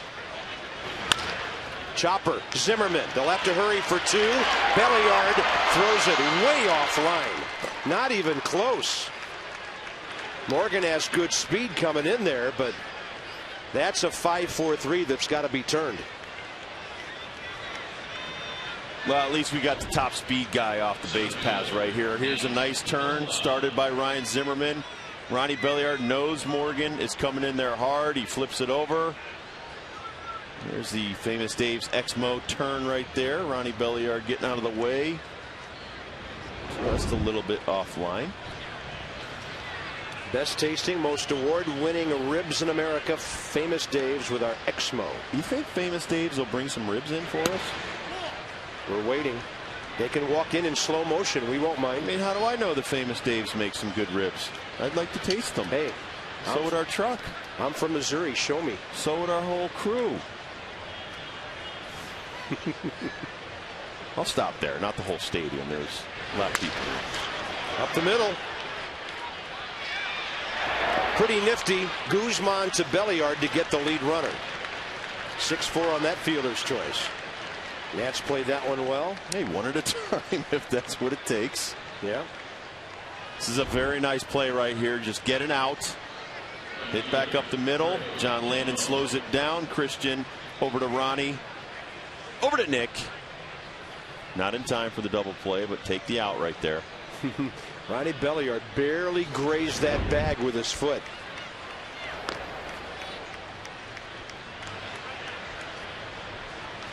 So a runner at first, 2 outs now. And Craig Monroe, the batter. 2 outs and concentrate on Monroe. Don't make a mistake right here. Finish well if you're John Lannan, and then hope your teammates can get you a run or two. Off speed, just missed. John's just over 100 pitches. This is only the second time this year he's reached 100. He did it last start in 5 2/3 against the Phillies. 100 pitches, 58 strikes.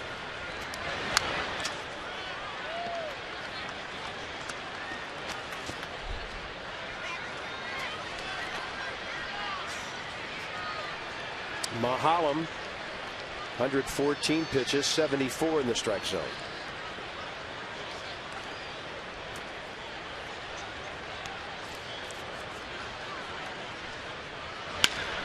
Good off-speed pitch. Zimmerman gets it, flips to Nick. Well done. 7th inning stretch time at Nationals Park. It's a 1-1 game. The number 9 spot, then the top of the order. That's a pretty good glove over there.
Tough competitor in Maholm, and he's thrown a gem out there, allowed only 4 hits to our potent offense. So hopefully if we don't score 5, we get the win, but it might turn out to be a bullpen night. Let's see if our bullpen can hold on to this this close game against the Pittsburgh Pirates. Well, scoring 5 hasn't been that much of a good thing lately anyway. Maybe you score 2 and win a ball game. Maybe change your luck right here. The Nats had a 2-1 win at Arizona when they were playing well on that road trip. Yeah, and the thing about it is, you know what? You win as a team, you lose as a team.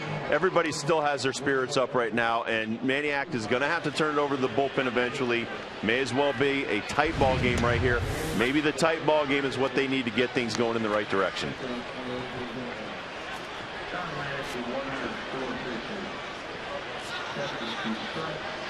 Anderson Hernandez leads off, bottom 7.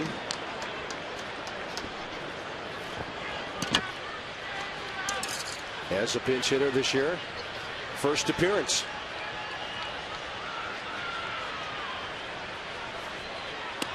And a perfect guy for Manny to have pinch hitting to lead off an inning, because he does that so much.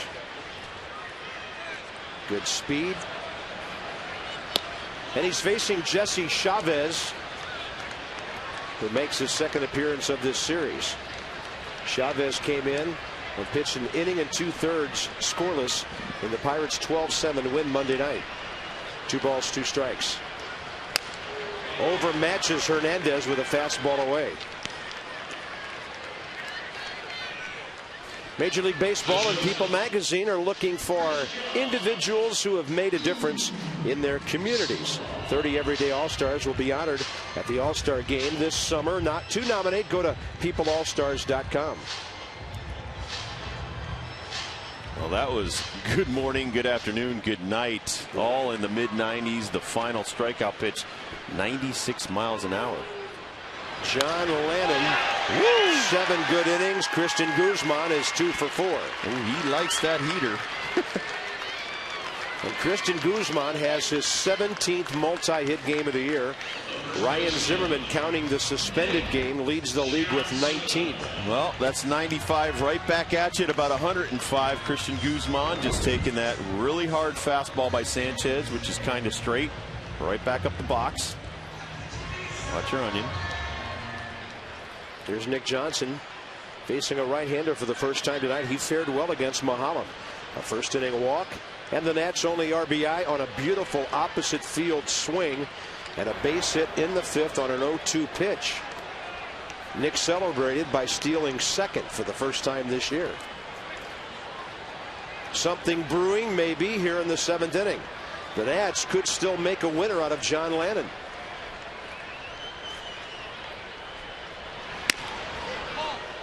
.104 pitches for Lannan, 73 strikes, 22 first pitch strikes out of 31 hitters.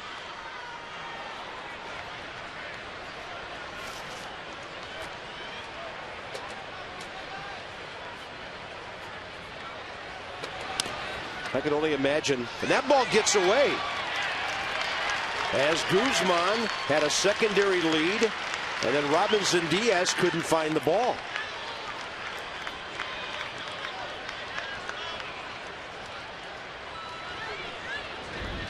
Let's take a look at this right here. Throwing some hard heat down low. That's a pass ball. Yep, Diaz has no idea where it's at. Went backhand on a fastball. Nick Johnson could collect another RBI here. And a fastball high in the zone, 2-1. That was 94 with movement. This kid's got a good arm. He certainly does. And if it's low cheese at the knees, it's not that easy to swing at. Northrop Grumman right here on the pitch tracks. And just look at the movement right across the plate. He gave up a couple of hits and a walk, had a strikeout in his relief outing on Monday. He overpowers Nick with that fastball. 94. And Jack Wilson has it, 2 outs. Nats Extra Post Game presented by Verizon Fios. Johnny and Ray will break it down inside a solid 7 innings by John Lannan. A preview of tomorrow night. Ian Snell for the Pirates, and he's 1-5 with nearly a 5 ERA. And we will hear, of course, from Manny Acta in his post-game news conference.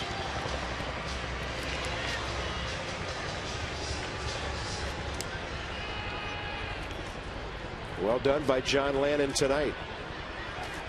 Nats expected to throw 25-year-old Craig Stammen against the Pirates tomorrow night in his major league debut. Ryan Zimmerman's hit the ball on the button 3 times. The liner to right, base hit off the glove of Sanchez, and a line drive to left.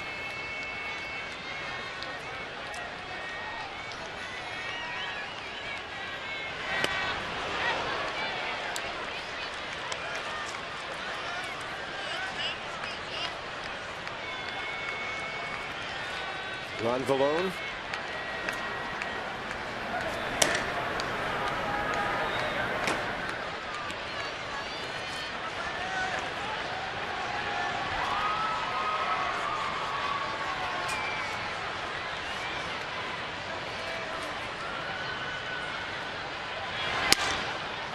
Man, that's nasty. 95 at the ceiling of the strike zone on the outer half of the plate. I'm not sure what you could do with that. Look at the Nats. Well, you got to get your bat going a little bit earlier than you did against Maholm right here. Try to get that bat head out as quickly as possible. 1-2.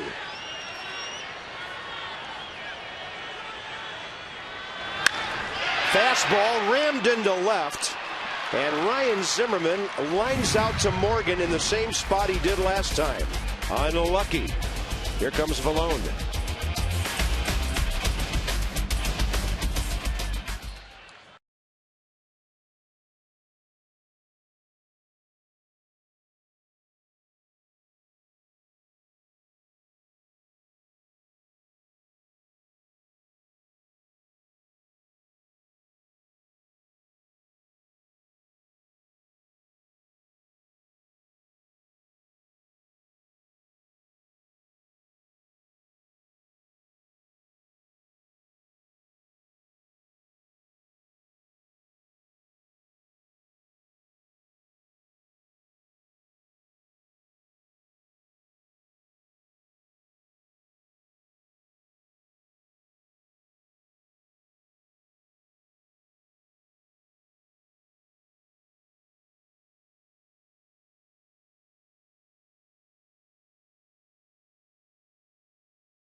By Firestone, a tradition of innovation.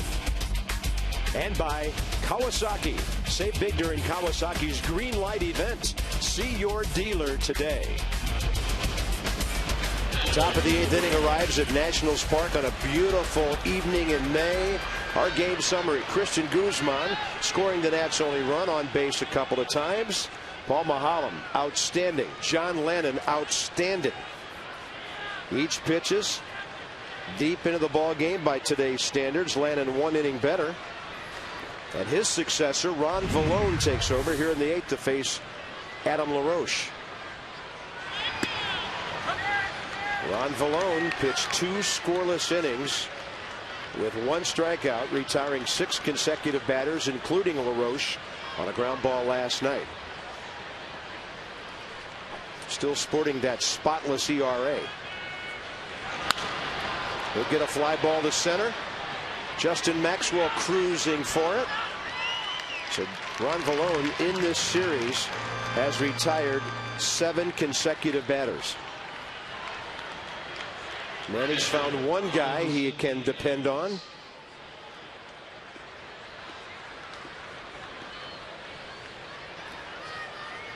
Robinson Diaz, the catcher, 1 for 3 is next.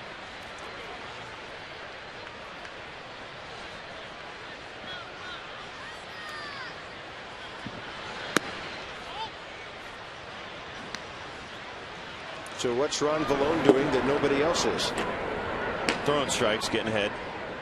Got a great changeup, and if he gets in a jam, he uses it to get ground balls. Sean Burnett and John Grayboe, left to right, the 2 left-handed hurlers for the Bucks. They know Adam Dunn's leading off in the 8th.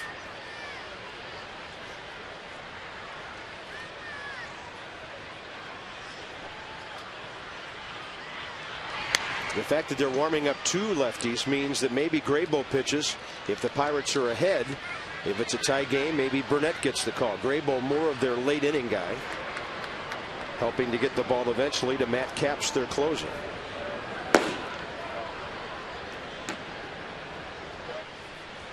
One ball and 2 strikes.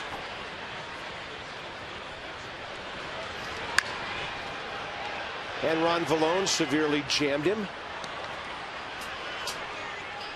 Tonight's copyrighted telecast, presented by authority of the Washington Nationals, may not be reproduced or retransmitted in any form, and the accounts and descriptions of this game may not be disseminated without the expressed written consent of the Washington Nationals.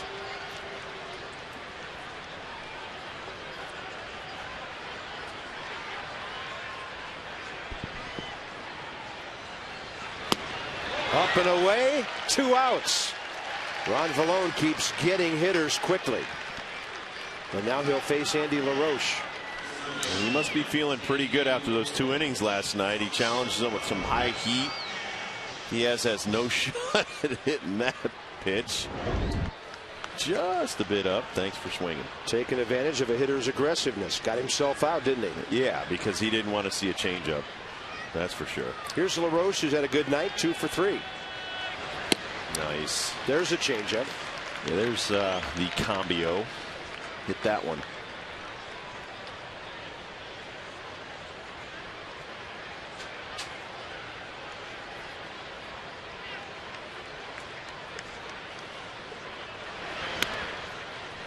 Andy LaRoche, 4 years now, the younger brother of Adam. Didn't have a whole lot of playing time in his first 2 big league years. He was a 39th round pick by the Dodgers back in '03. So what's that, about 1,200 players? That's amazing. That is amazing. The LaRoche boys are from Fort Scott, Kansas, about an hour from Kansas City. He played at Grayson Community College. They've got great junior college athletic programs in Kansas. Football, basketball, and baseball, especially basketball. And a 2-1 pitch. He's 3 for 4. Went into that at bat hitting .272, and the Pirates finally solve Ron Vallone for a hit here in this series. Next up will be Jack Wilson. We're back here tomorrow night against the battling Bucks, and then the Orioles come in. Interleague play over the weekend. Ballpark will be jumping. Hope you can join us. 888-632-NATS or Nationals.com for all your ticket needs for the next 4 games of this homestand before we go on to New York and Philadelphia.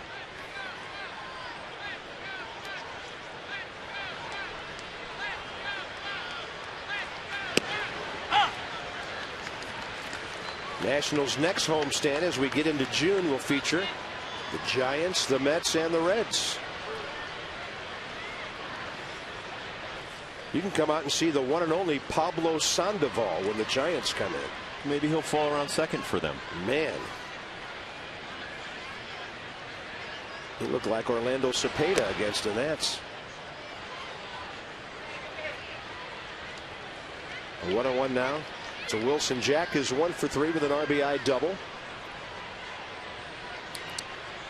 Delwyn Young, the former Dodger. Of course, no relation to Delman or Dimitri.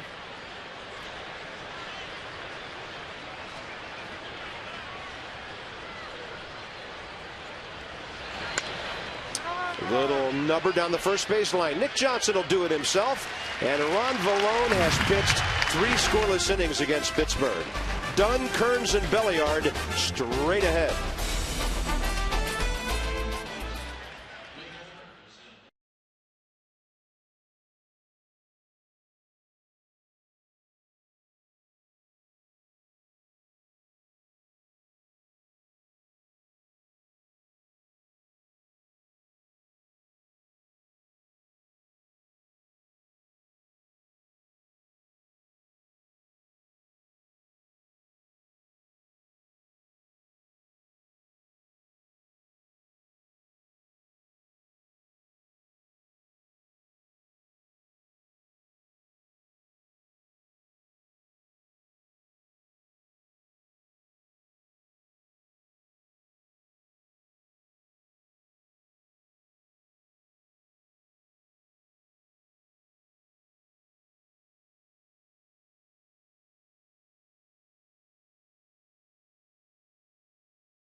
We're just wearing people out at one at bat, huh? Broke the camera guy's hand. Hit someone in the face. Someone right in the ribs in the stands. You know, and we're thinking they're talking pitching and how'd you throw tonight, how to feel out there. Are you kidding? Kids are having some fun. That's a left-hander and a kid from Wisconsin that's just happy to be in the major leagues. And then you got a kid from Curacao hanging out. Well, it's not like they're giving away national secrets or anything on the bench. Hey, eyebrows. Jordan Zimmerman busting some good chops tonight. Yeah. I like it. You know what? That's probably more than he's said since he got here, and all you had to do is put a mic on him. Well, they're seeing a well-pitched, well-played game tonight. So the mood in the dugout, it's upbeat. Adam Dunn against the left-hander Sean Burnett, ball 2. Adam Dunn tonight, 2 strikeouts, a fly ball. But always one swing away from doing damage. 4th leading home run hitter in the league, 5th leading RBI man. That's in there from Burnett. Well, I've said this before. We've won a lot of innings lately. We just need to win the last one. Scored a lot of runs. I can see why Adam doesn't like this lefty. We talked about this last night. Yeah. When Burnett pitched the 8th inning, he's just got that little jerky move toward first base before he comes across his body and has left-handers bailing. Yeah, he's funkadelic. He goes over towards first base. Has kind of like a little bit of a hitch before he throws the ball. Right there. That little bit of a hitch throws a hitter off.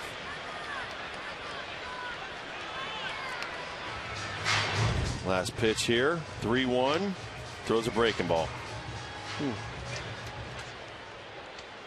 And Adam wanted a fastball. He got the breaking ball, tried to stay back on it. That's up and in. And I wonder, you know, Manny doesn't have a real deep bench.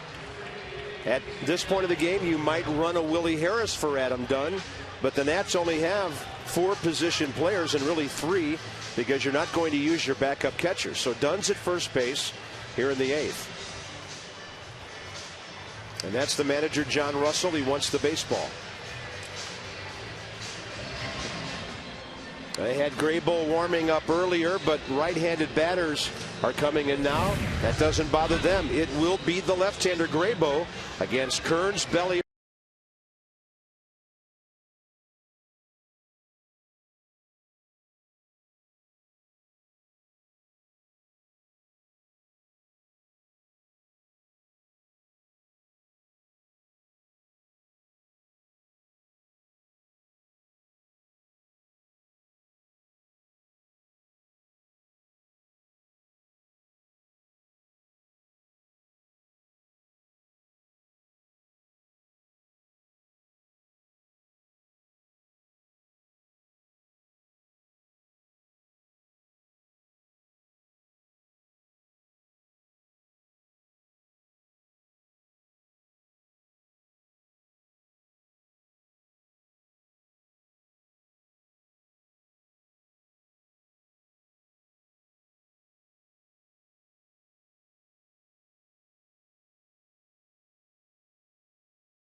And on the lead run, which is obviously huge in a game like this. And John Graybo, who is pretty effective against right-handed hitting, faces Kearns, Belliard, and Maxwell the next 3. Adam Dunn a short lead.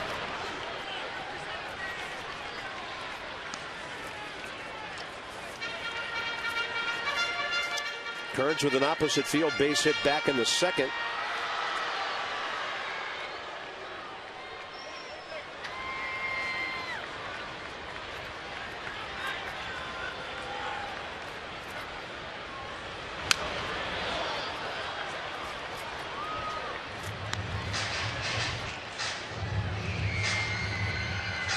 High ERA for John Graybo in 19 ball games. He's been one of the busier pitchers the last 5 years. 340 games over a 5-year period out of the Pittsburgh bullpen. 68, 63, 72, 63, and 74 last year with a real good 2.84 ERA.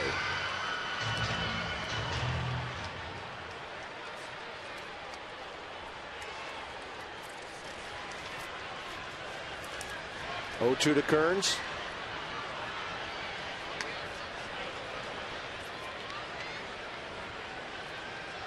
What really sent his ERA up over the top, he was at 3 back on the 9th of May. Gave up 2 runs against the Mets and then came back, gave up 4 more the next night in an inning. So that'll kill you for a month if you're a reliever. Yep.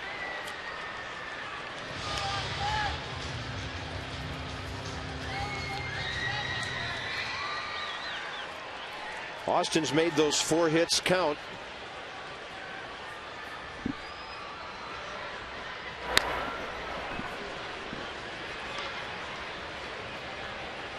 I'm glad he threw over there. Adam Dunn had a 4-foot leadoff.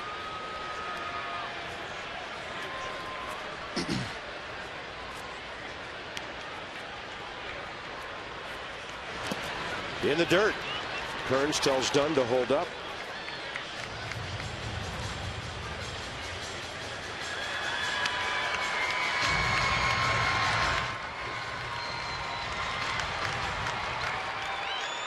Bottom of the 8th inning and a tie game. Pirates have out-hit the Nationals 8-5. Kearns on a changeup takes it outside. 3-2. One Nat has walked. They'll certainly take another because a guy who can bunt, Ronnie Belliard, is on deck.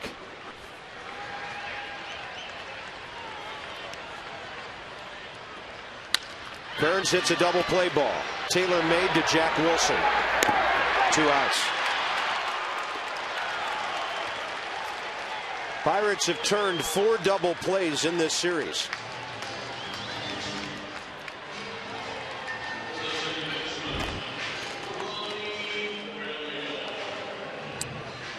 There's the 6-4-3 double play, but you'd be surprised to learn Adam Dunn has 59 stolen bases. And he had 19 back in 2002, so he will steal. Wasn't a good percentage back then. Ronnie Belliard jacks one to left. How many line drives have the Nationals hit? Too many. Right at Niger Morgan tonight. Tie game into the 9th.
And tomorrow night we'll wrap up this 4-game series. Will the Nats be going for a split? Ian Snell's off to a tough start. He's only 1-5 for the Pirates with a 5 ERA. 1-1 career in 7 games, 5 starts against the Nats. Maniacta and the Nationals will have that potent offense all ready for Mr. Snell, and expected to start 25-year-old Craig Stammen up from Syracuse for his Major League debut. We'll start you off at 6:30 with Teddy. No, I'm kidding. Johnny and Ray. Joel Hanrahan in a Hold'em situation. And Delwyn Young will lead off the ninth for the Pirates.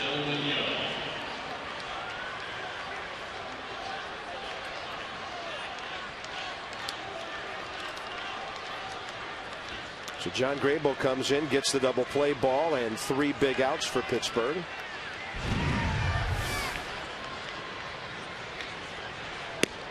Hanrahan with a whistling fastball to the outside corner for a strike.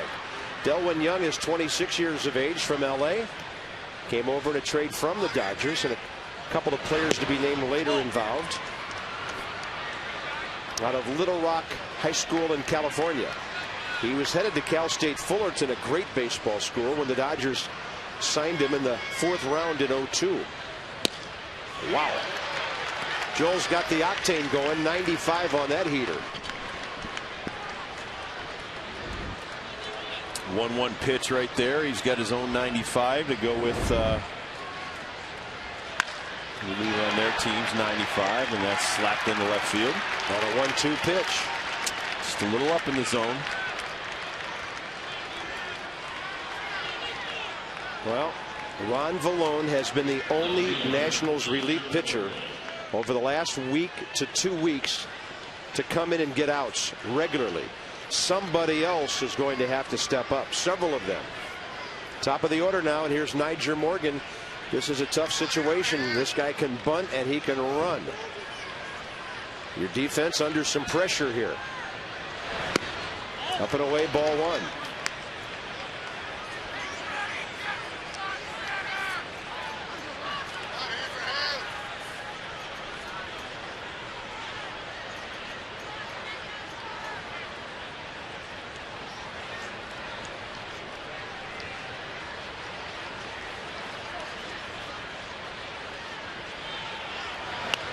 Bunts it in the air, but straight back and right over the screen.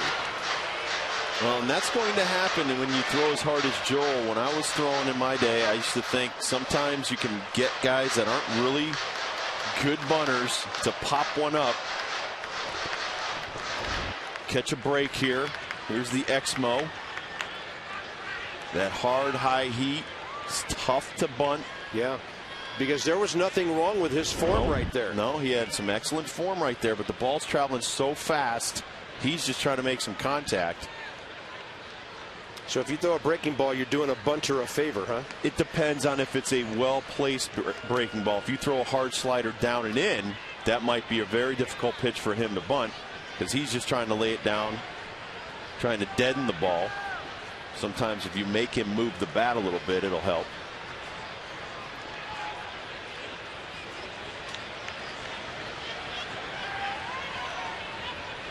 1 ball, 1 strike. Goes foul. The ball had some severe English on it. Stayed fair for a couple of hops, and Morgan was off to the races. I'll be interested to see right here. John Russell goes for a bunt with 2 strikes.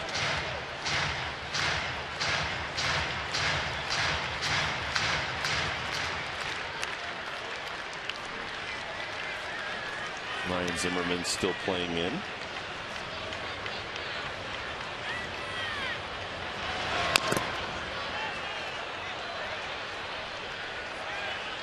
Good slider down and in. Then he rubs his right ankle. Well, Nyjer Morgan hits it off his ankle.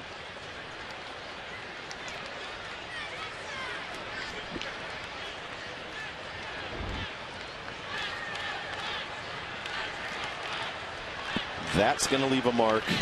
It will hurt pretty bad probably later on tonight. Another 1-2 pitch. That ball high in the air, right field line. Kearns catching the fair ball. 1 out. So John Russell took off the bunt. The Potomac Nationals invite you to join the party. They're starting a 6-game homestand beginning Friday at Fitzner Stadium. The future stars of your Nats, and as always, tickets start at $8. It'll feature a player card set giveaway, the homestand, a fireworks display, Washington Post Dollar Monday, and much more. 703-590-2311. Log on to PotomacNationals.com. It's only a half hour away. Here's Freddie Sanchez, 1 for 3 with a bunt. Left side, Zimmerman can't get it. 2 on, 1 out.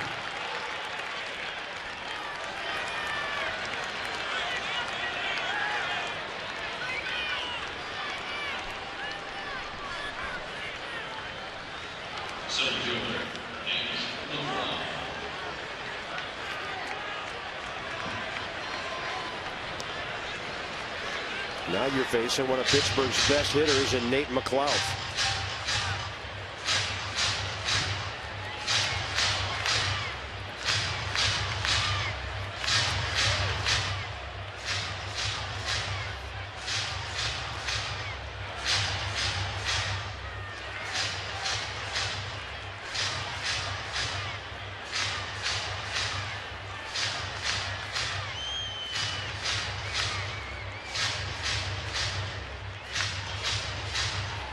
Manny's made a few more let's go get him visits to the mound lately. I like that a lot right there. Instead of your pitching coach going out, your manager goes out, gives you a vote of confidence, says, listen, you've got the stuff to get these guys out. You have to attack them and locate these fastballs. They're up in the zone right there. Pitch is way too high. You've got to locate it down if you make a mistake.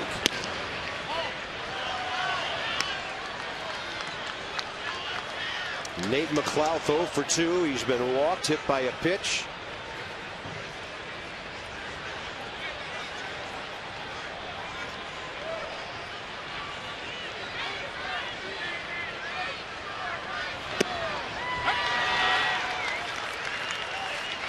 And you saw how relaxed he was on that last pitch. Is actually the hardest he's thrown a ball, 96 miles an hour.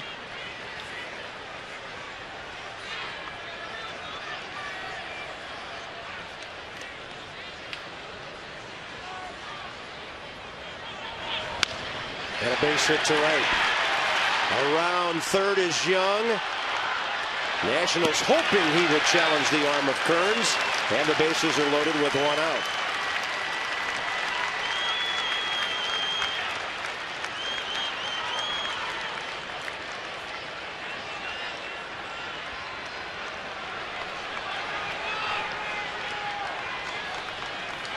We got the Brady bunch all over the bases there.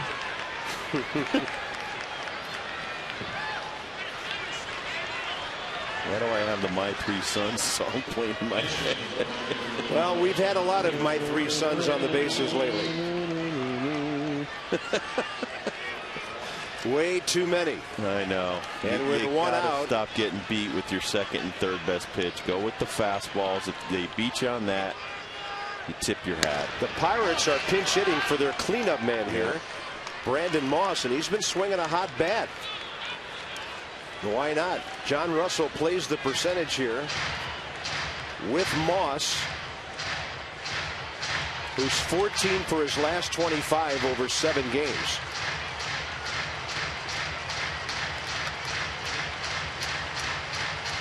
The Pittsburgh Pirates don't get a chance to win 3 games in a row in a series very often, and John Russell's going for it here.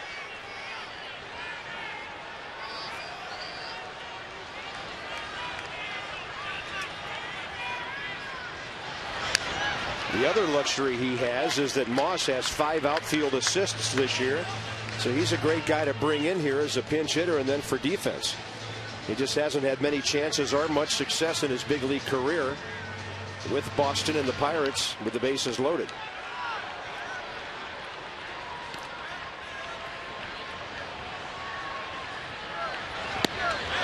Nasty slider, 1 and 2.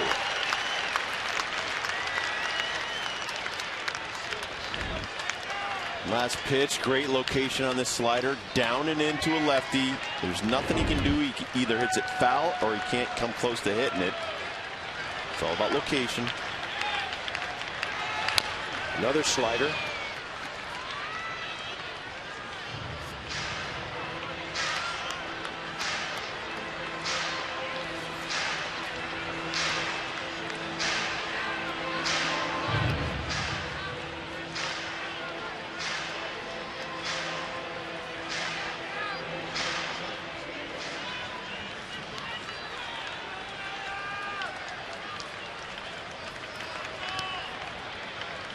One ball and 2 strikes with the bases loaded. He bounces one out in front of the plate, and Will Nieves boxes it down. Wow, that was like 95, 59 feet and hit him right. It looks like below the chest protector, maybe even in the groin area. This is a fabulous save right here. No, it was a breaking ball, but he does get it up in the chest protector, leans forward, keeps it in front.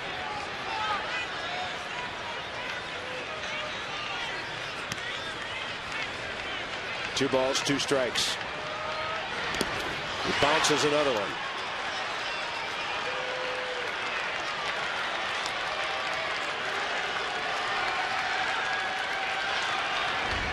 Gripping too tight, overthrows it in the dirt again.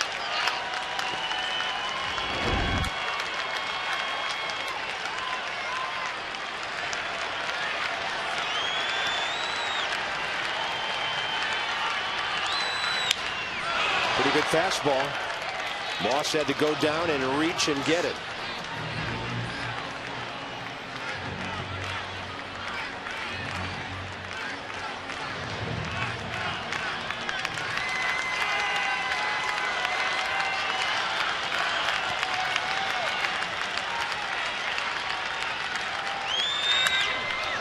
Nick Johnson, home for 1. No throw available anywhere else. 3-2 on the fielder's choice, 2 outs.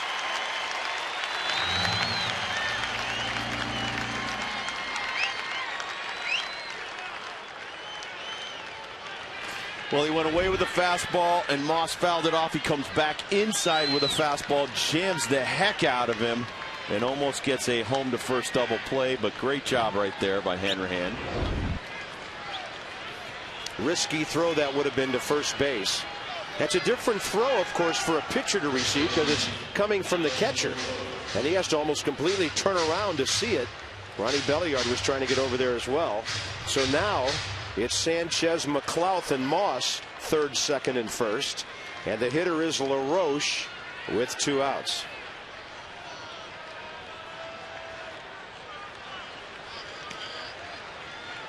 Adam LaRoche 0 for 4. First pitch slider. Great choice. Great choice. Good fastball hitter right here. Having trouble hitting the breaking ball. You see the average. Now you really have him thinking. The game is in front of you right now. If you're Hanrahan, you forget the runs. You got to get the hitter. And another.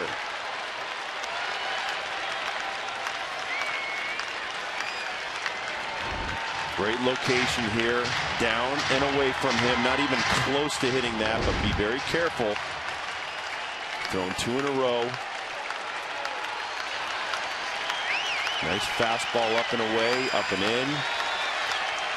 Something almost unhittable unless you throw a slider in the dirt. Which is caught cleanly by Nieves.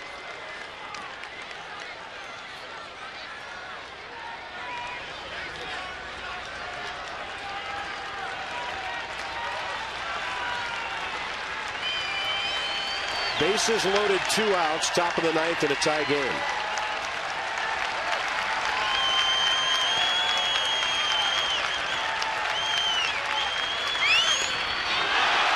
And another slider thrown away.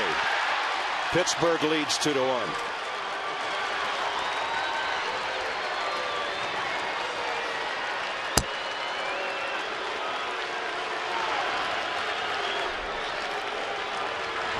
Well, 4th slider in a row.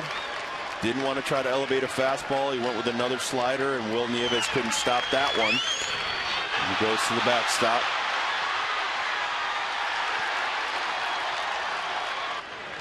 Here's our Exmo camera. Pulling down hard on it.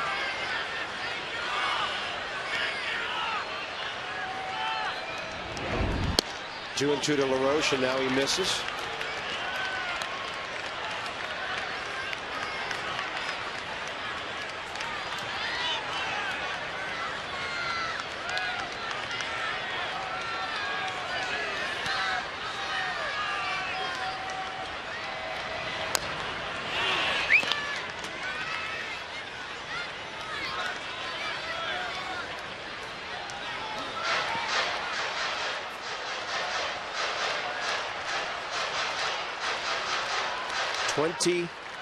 Seven pitches in the ninth inning for Joe Hanrahan.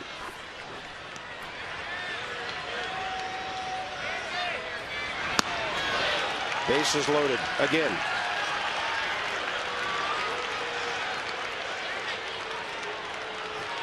Maniac has been waiting for someone to show him that he's ready for the closer's role. Not one pitcher has done it, at least more than once. Hanrahan has 3 saves, Wells 2, Tavares 1. And now the runners are McLouth, Moss, and LaRoche, third, second, and first. And here's the catcher, Diaz. And the Nats have gone slider happy here.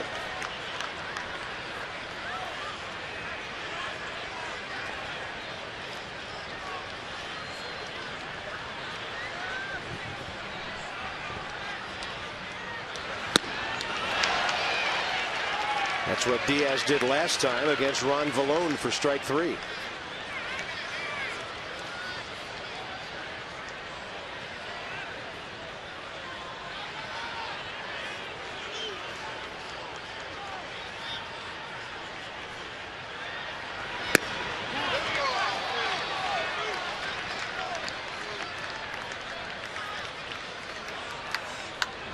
Tough to get this call when you have an inning like this. A pretty good pitch, but Ed Rapuano didn't call it a strike.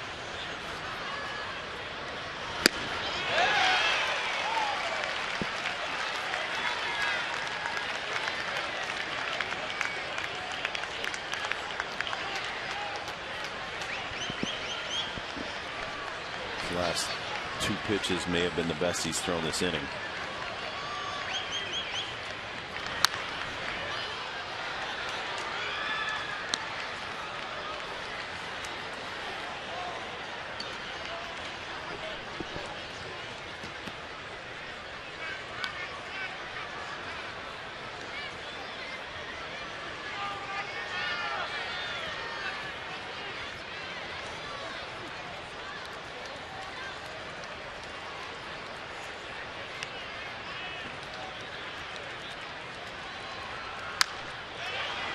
And that flare will be foul.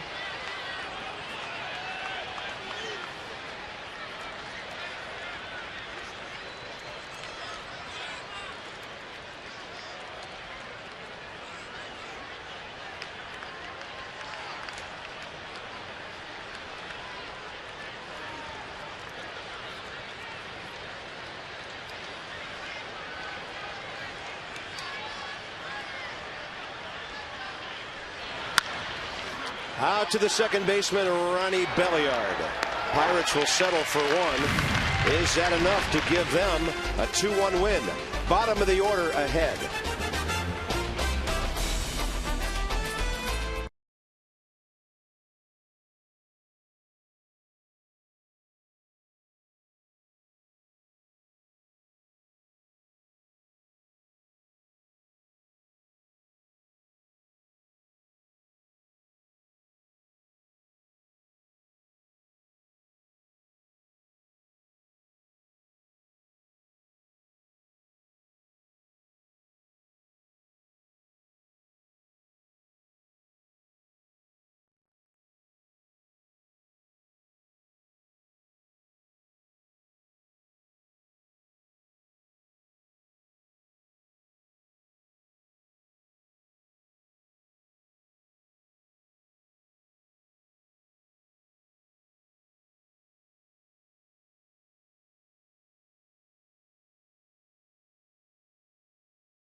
Tonight. Why not tonight? You know, a well-pitched ball game.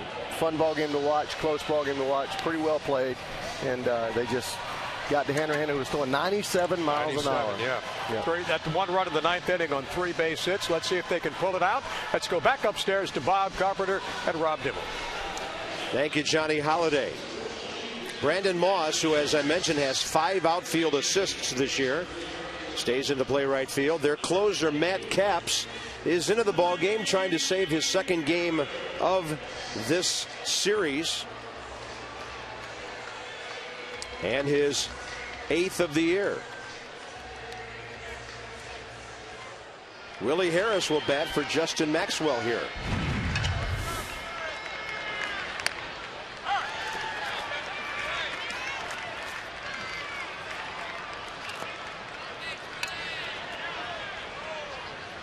Willie is a pinch hitter, was 0 for 3, and now he's 1 for 4. Gets Nice a bat start on the ball and dumps a single into right field. Very nice.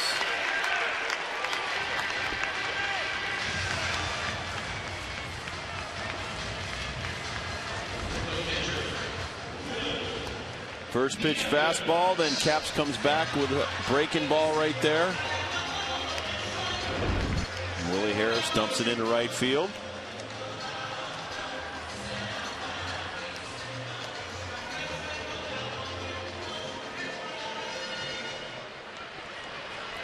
Will Nieves here. Josh Willingham next. Are the Nats bunting?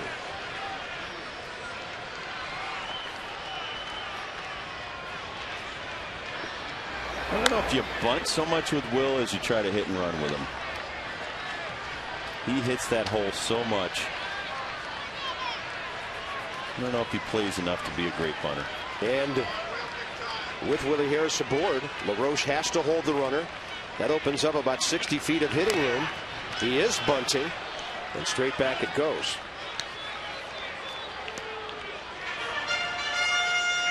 Will Nieves does not have a sacrifice bunt this year.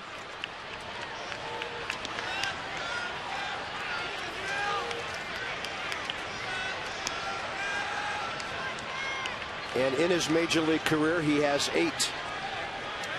Okay, so he can handle the stick a little bit.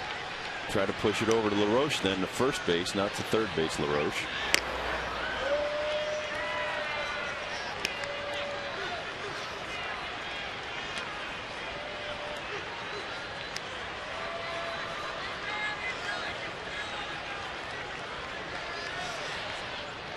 Oh, 1 the count. Andy LaRoche on the grass at third. Infielders playing shallow, creeping up.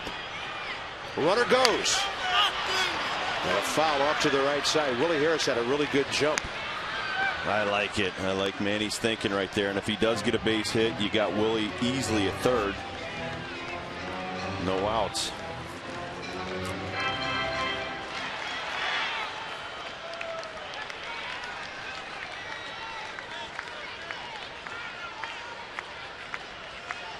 Oh, 2 to Nieves.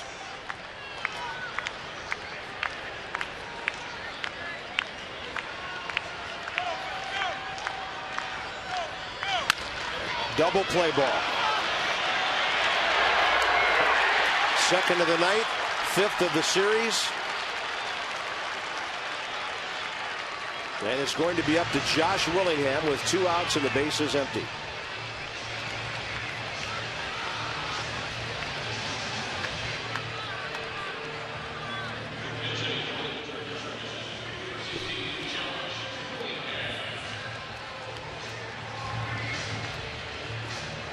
Including the run the Pirates scored in the 9th inning tonight, the Nats have been outscored 26-19 in the 9th inning this year.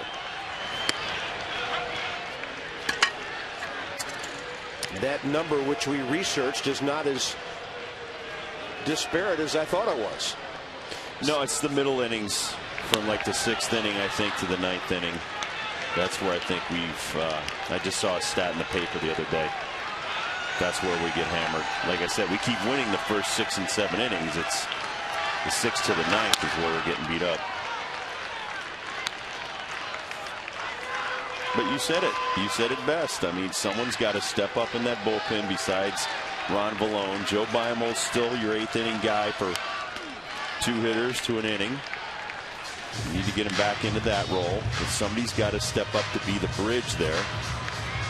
Well, that man right there can't do a good job. He can't go out there and throw strikes for them.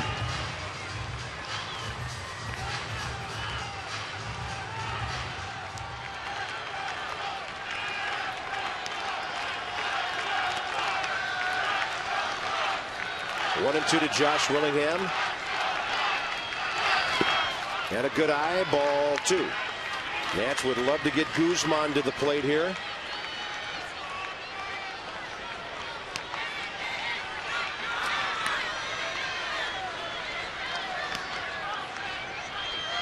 Well, 2 for 2 career, and there's a big gap in right center field. Nice double right here would be perfect. There you see it. Willingham goes deep to center. How far is it going? And the ball is caught by McLouth at the wall. The game is over.